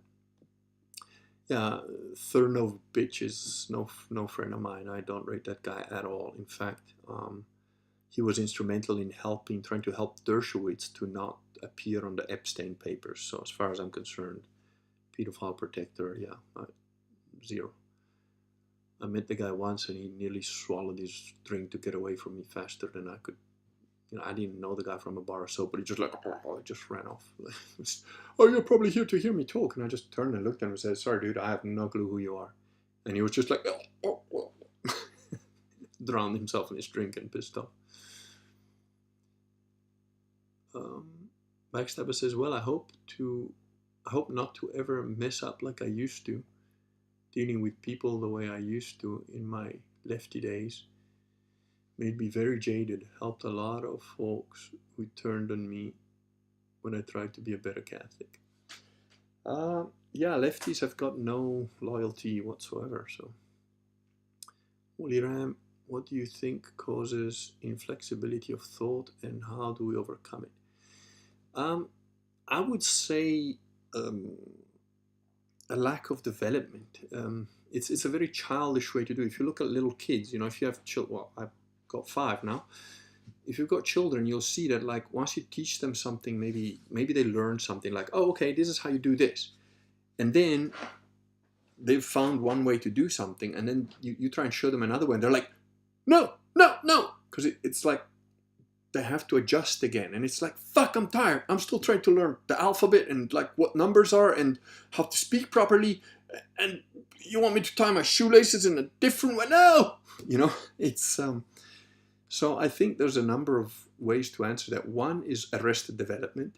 2 is low IQ. If your IQ is low, you can't imagine different ways of doing things. And I think on one of Vox's blogs post, even something that shocked the shit out of me, it's like people can't even intellectually imagine like images or words that they're like, I'm like, how the fuck did these people go through life? I mean, I'm a little bit like that in that I don't need words for myself. In order for me to make a choice, a decision, or spot something, it's very quick. A lot faster than it would be if I had to like process like the thing with thoughts.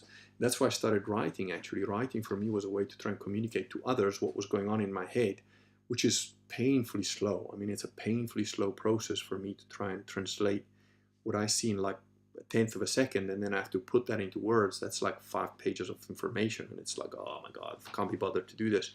If people are too fucking stupid to see what I'm seeing, well, they're just dumb.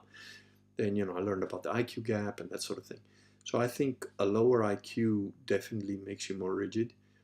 An insular tradition definitely makes you more rigid. You know, if you're in an Islamic sort of very fundamentalist or whatever, you know, like super religious Baptists or religious in inverted commas, you're going to be told and beaten into like believing certain things whether you like it or not. You know, it's like, and then that becomes a very difficult to move that around. Like with my children, I give them guidelines and then I'll show them, look, there's another way to do that as well. But you must be careful with that, because I've got a friend who's like, his parents always like fucked with his head. So it was like, do it this way. And then you try and do it that way. And they're like, no, that's wrong. You have to do it this other way. And he's like, but you just told me that way. So, and now, you know, he's an adult and he's like, when he tries to solve a problem, he's like, oh, okay. You know, the problem is like, I don't know. Oh, the light here doesn't work. You know, the little lights here don't work. What's going on here? And his thing is like, well, the electrical connectors inside this could be wrong, or there could have been an EMP attack, and therefore we need to first test the electrical connections in here and then check that the battery didn't get an EMP attack. And I'm like, dude, battery's probably just flat. Take it out, put another one in.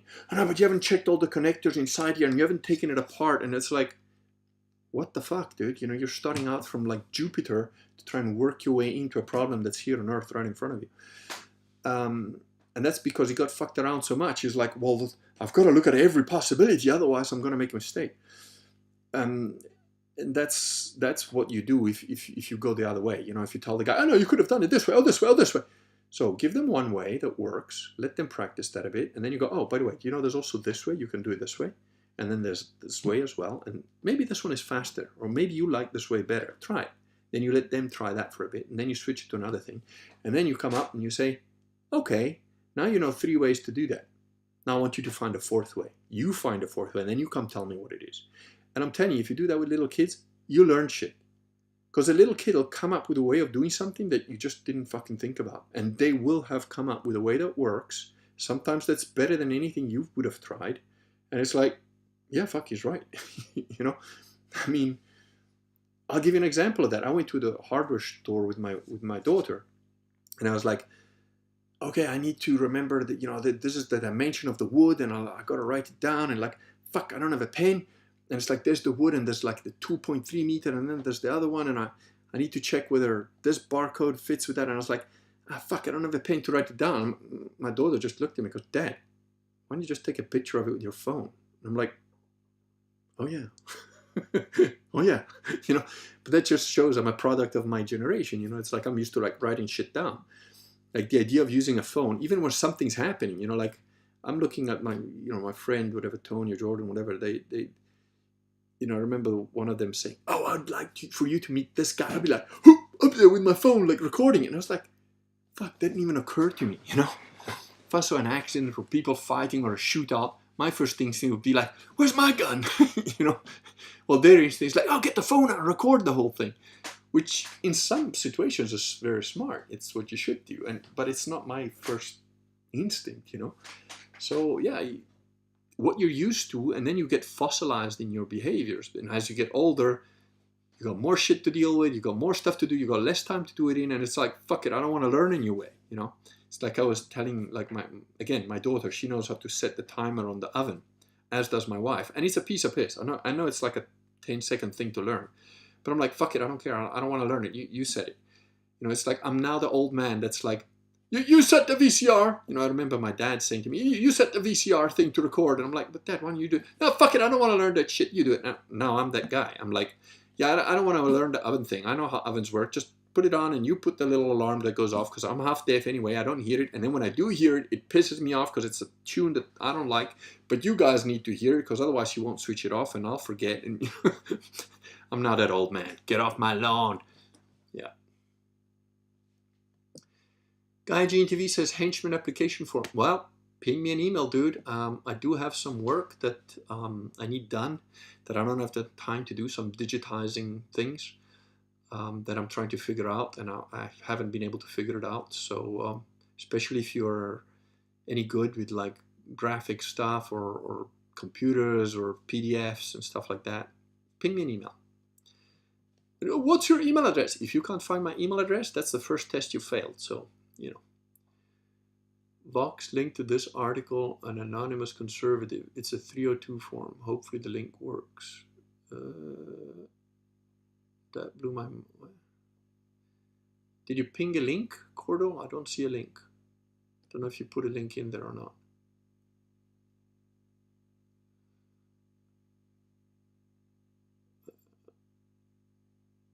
Okay, Woolly Ram says, I was surprised to learn that many people have nothing verbal going on inside, and somewhat horrified to learn that most people can't separate thoughts and feelings from sense of self. Oh,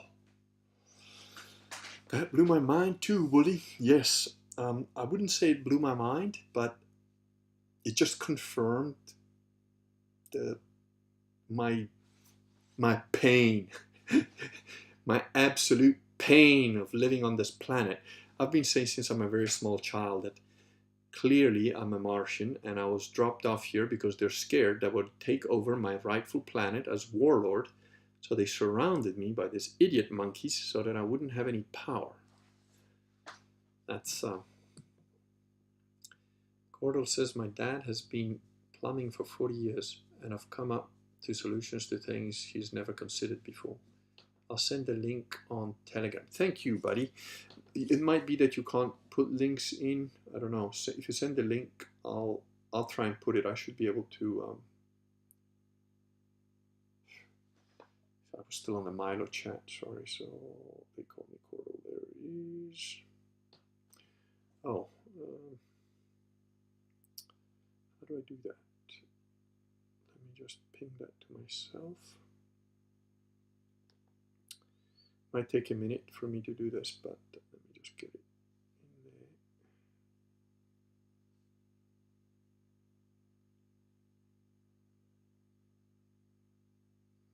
there. Paste. Send. All right. Hopefully in a minute or so I'll be able to post the link there.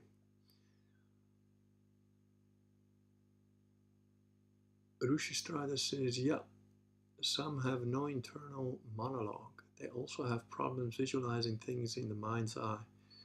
Lack of conscience too. Yeah. Is it an intelligence problem or a spiritual problem, I wonder? Both? I don't know. Okay, let me see. That should have arrived.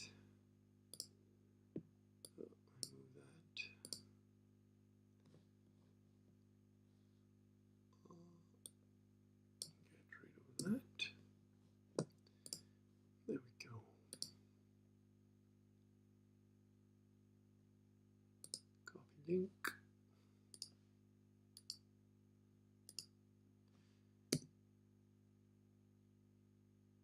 Okay, there's a link to Anonymous Conservative's post. When did I must have missed that, or maybe I didn't follow the link. I don't remember seeing Vox talk about this. That's very interesting, actually. Thanks, Cordell, for that. Pedro says, Woolly Ram, that was something that I also had not understood until recently. The coof crap was also useful for me to understand how much of an NPC most people are. Indeed. The NPC memes are great because it really is an NPC world.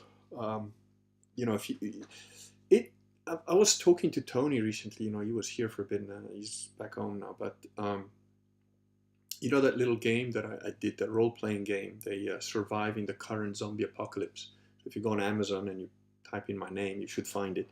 And I've also done a module for it so that you can play with your friends. But, you know, it hasn't really sold well or whatever. And I was like, well, is that just because I'm just shit at marketing? Which I am. But also I was talking to Tony about it, and he's like, oh, it's just not in our culture. It's all computer games. You know, I grew up with computer games, and it's like the idea of playing with paper and pencil and dice. It's just like so foreign to us.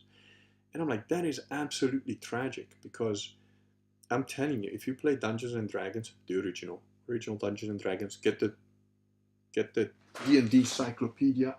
There you go. Get this one.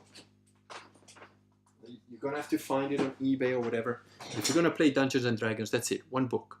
Everything you need there. Dungeons and Dragons Rule Cyclopedia. Get this one. Don't do the 5th generation, and that's all crap. And you'll never play it because it's too complicated and whatever. But get Dungeons and Dragons with the classical one, or like the zombie apocalypse one. I think it's funny. There's the guy who also came to visit, and he bought one, and he was pissing himself laughing. I was like, man, that's a hilarious game. But do try it. I mean, I suggest you try everything. Like my wife, when I first met my wife, one of the things that she had, her little motto was like, oh, I'll do anything twice. Just like good motto for a hot chick to have, right? And I was, I don't really disagree with that. Yeah, try it, at least try it. Sit around with your friends, make some characters. And the role-playing game that if you've never played it before, like Dungeons and Dragons might be like, oh, a bit scary at first. But that like zombie apocalypse thing is easy. It's an easy game to play. And it's funny. It might take you a little while. Yeah, it might take you like 20 minutes to make your first character because you've never done it before or whatever. So what? Spend like an evening with your friends, like 3, 4, 5, 6 hours, whatever, playing a role-playing game around the table with a referee that's got like and if you've never designed an adventure, that's why I made the little module. So you've got at least one module to kick off something, right? Play the game with your friends. And try it a couple of nights. I'm telling you, the level of funny, entertaining, hilarious shit that comes up. You might even get upset. Some people get pissed off, whatever. But it's the human interaction is absolutely pivotal. It's great, and you will learn shit. You will learn shit playing role-playing games that you would have never have learned otherwise. Like by the time we got to do vectors in physics at school, I was like, fuck, I don't need to listen to this. I can just build up another character in class.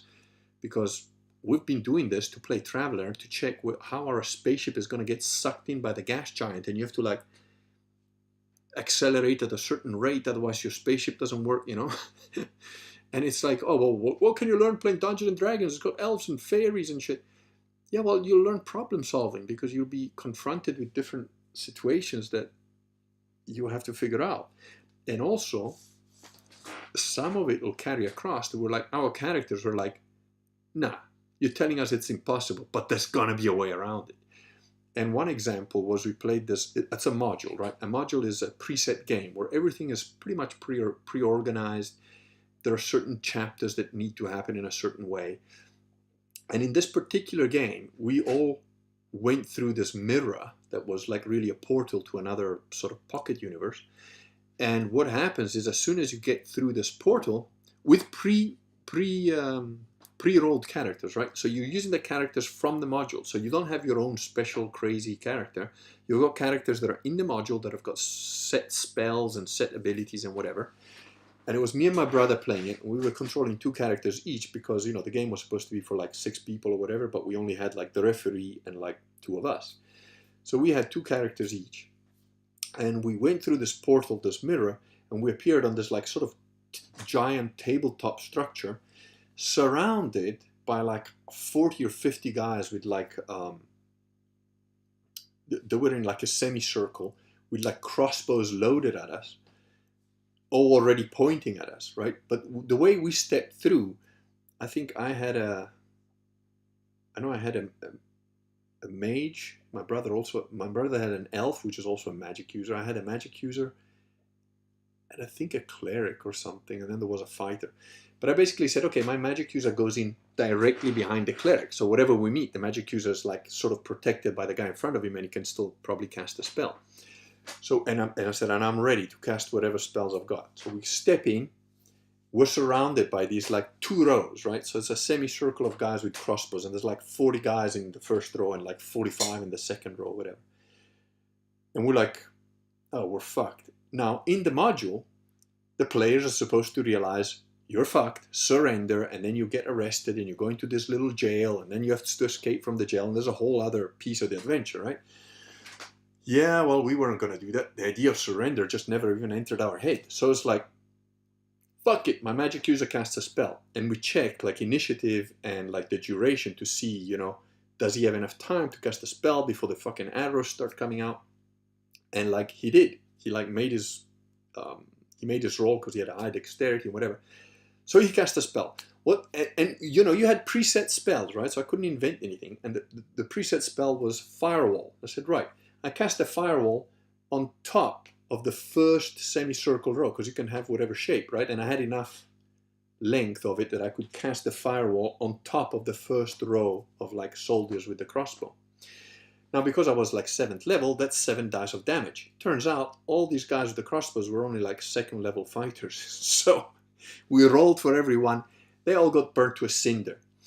The guys in the back shoot all their crossbows. So there's 45 bolts coming our way. But anything that goes through a wall of fire has to roll a saving throw. And it's like, it's a piece of wood with like a bit of metal on the end. It was just like, okay, none of the bolts get through. So we didn't get hit by anything. In the meantime, my brother's elf morphs into a dragon, which he can, because he had the metamorphosis spell. So he morphs into a dragon, which causes fear. So all the other guys roll a fear roll, and they're like only 2nd level. And again, my brother's like 7th level, so it looks like a 7 hit dice dragon. Most of them fuck up the roll, panic, and they start trying to run away. But now they're on this high tabletop that's like got a giant firewall in front of them, and then they fall off like 20 feet if they run off the other way. So a bunch of them fall off there. In the meantime, they so like my brother's character with the dragon, because he can fly, he picks up the fighter and drops him behind enemy lines, sort of thing. So he starts slashing at the guys who haven't panicked yet, the 1 or 2 left. Long story short, we wiped out the whole bunch of soldiers and their leader. And it was like, the referee was like, ah, fuck it. He threw the module in there and he goes, I don't know what to do with you guys. You've just destroyed the whole army of this little pocket universe that was supposed to arrest you, and you're supposed to get caught and escape afterwards. Like, okay, we're done then. Let's just go search the rest of the place.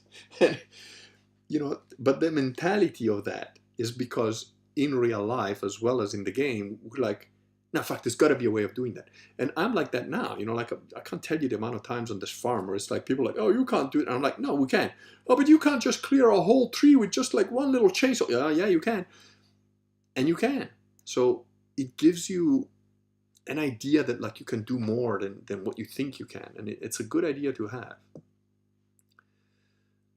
Let's see, I've been talking for a bit. So I have to scroll back quite a bit. Oh, there we go. Right.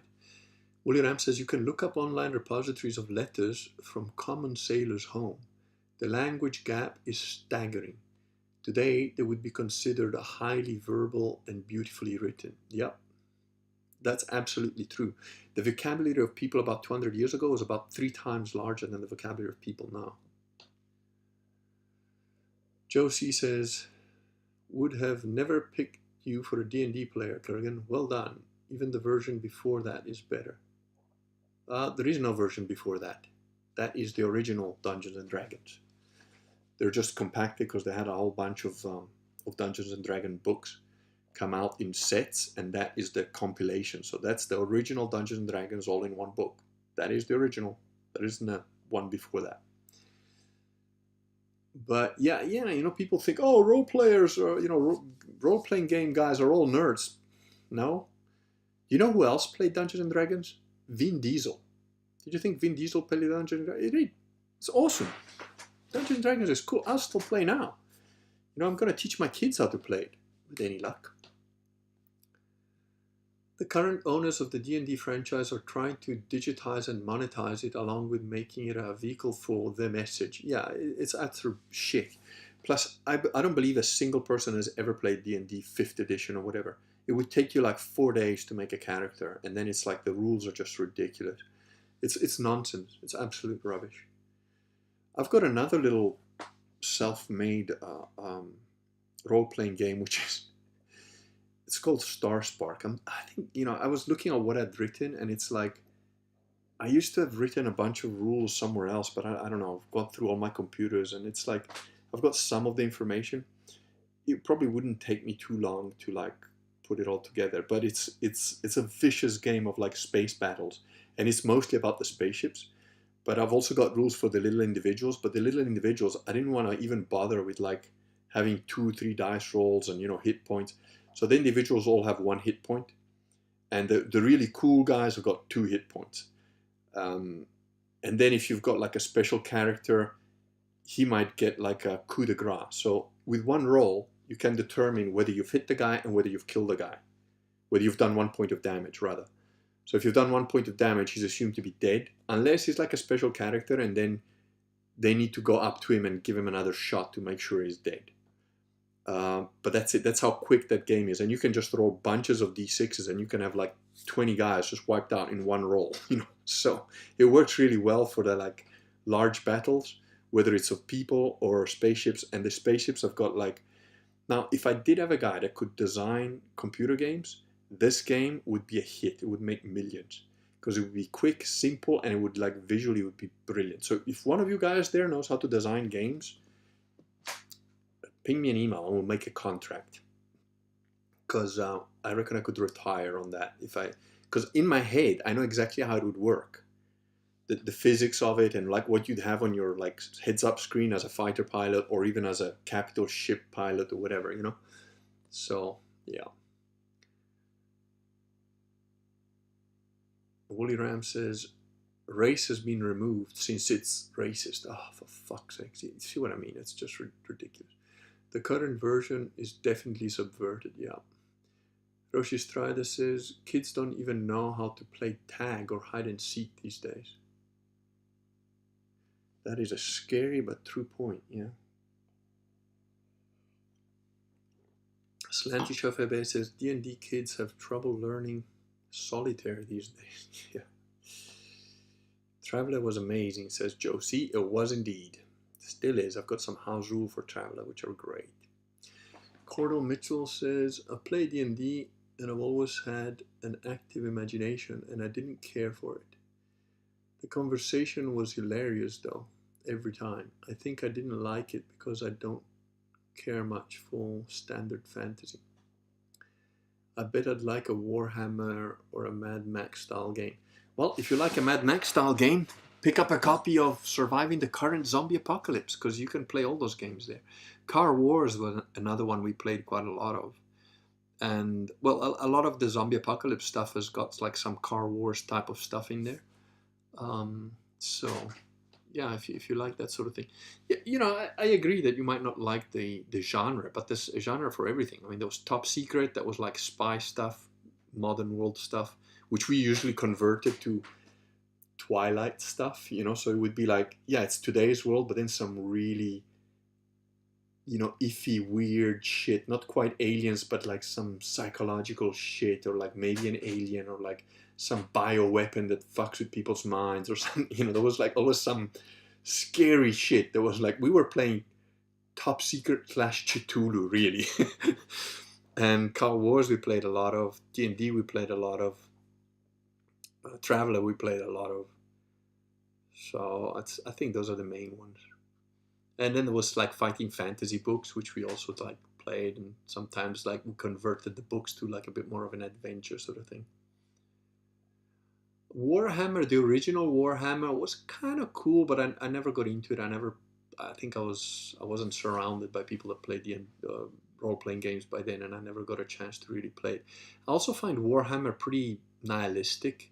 The modern Warhammer, I can't get into it. Even reading the books, it's all like very grim, and I don't like the feel of it at all. While Dungeons and Dragons was always hopeful and good and positive sort of thing, Traveller also, you know, the fantasy, the unknown, the adventure, the exploring alien planets and stuff.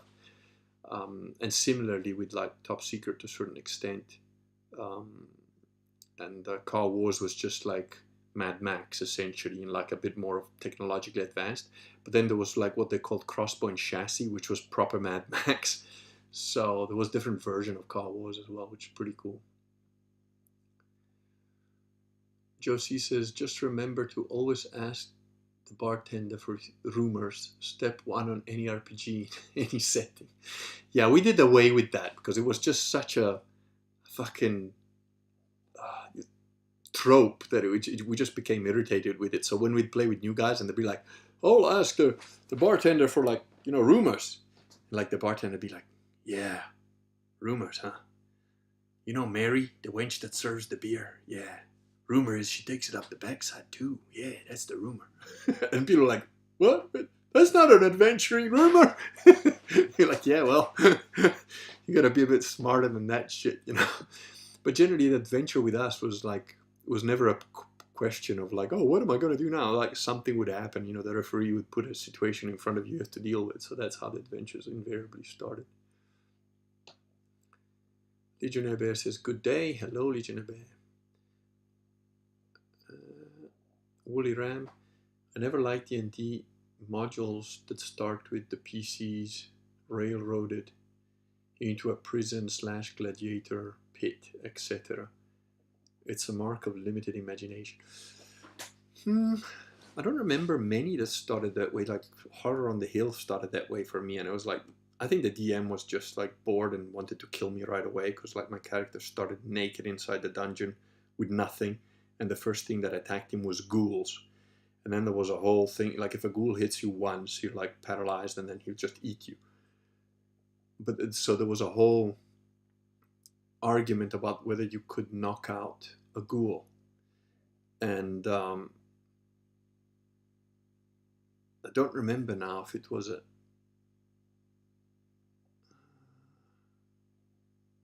Yeah, there was two arguments. One, could you knock out a ghoul? And the other one was like, can you like choke him out, basically? And it's like, well, a knockout punch is a knockout punch. It doesn't say that you can't knock them out. Because yes, ghouls are undead, but are they really undead? You know, it was like not clear. And it was like, okay, well, if that doesn't work, I can choke them out because that causes damage, right? So I was fighting two ghouls naked, which is like, you know, AC 9, so I should have been hit, but he just had crappy rolls, and I had like 20/20, so like the first punch like killed the ghoul, and then I choked out the other one and without getting hit. And then it was like, they still had nothing, so I was still naked. Then it was like, oh, you find the corpse, and it's got like a dagger, and you know, it was all like that throughout. But he survived everything, got out of the dungeon, and killed a Hydra with a +1 mace. It was just like he rolled like 3 20s in a row. I don't know, that dice, that it was the same dice I always used, but it was like, so you get like funny things that happen like that, and then you remember them. It was like, oh, that was like a weird coincidence. Backstabber says, hey, the Kurgan, you ever talk to Vox about games or ideas for gameplay mechanics?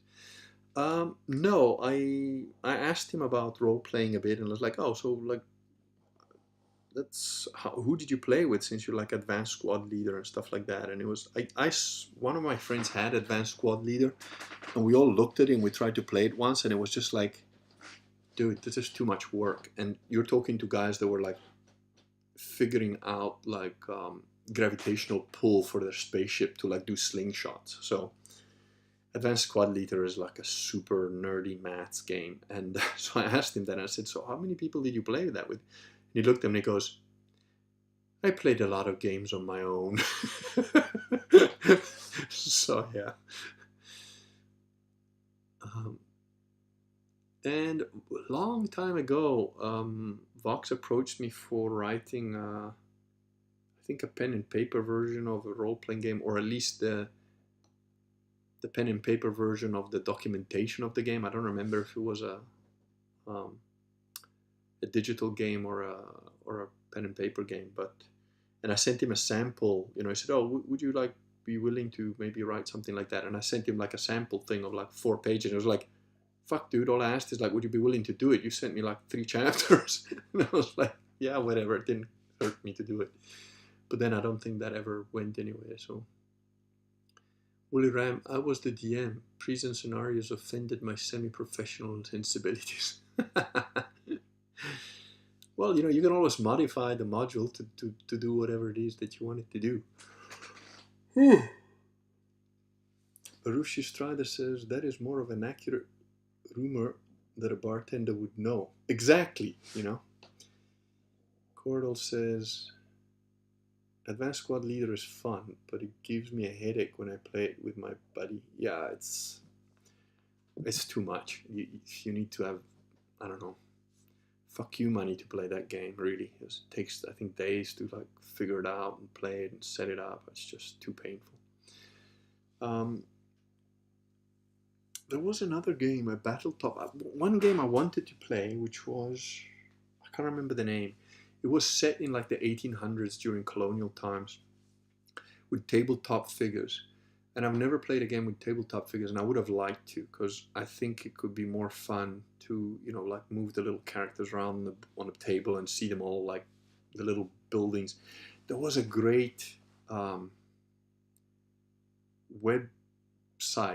It's probably dead now. Maybe you'd have to go on the Wayback Machine. That was talking about these guys' battles. You know, they would like basically do a write-up of every game they had with photographs and stuff. And I can't remember. It was set in like Afghanistan or something like that. And the guys were a lot like middle-aged guys, and they would put on hats for whoever they were. So like one guy was the Muslim defenders, so he would have a little fez, and the other guy was like, you know, he'd have a turban or whatever, and the other guy would have a little French hat for the French Foreign Legion and stuff like that. But it was hilarious. Their write-ups were brilliant. They were really funny. I can't remember what the thing is called. Honestly, I can't remember, but it was really good. Anyway, guys, I've been going for over 2 hours, and it's the first of the year, so I'm gonna go back down to my family. And I wish you all a very, very happy, healthy, and productive 2023. Those of you that are inclined to pray for my health, go ahead and make sure that I'm disease-free for 23, because 22 was, I've never been that sick in my life. You know, pneumonia twice, COVID, and then various little crappy flus in between. I was done.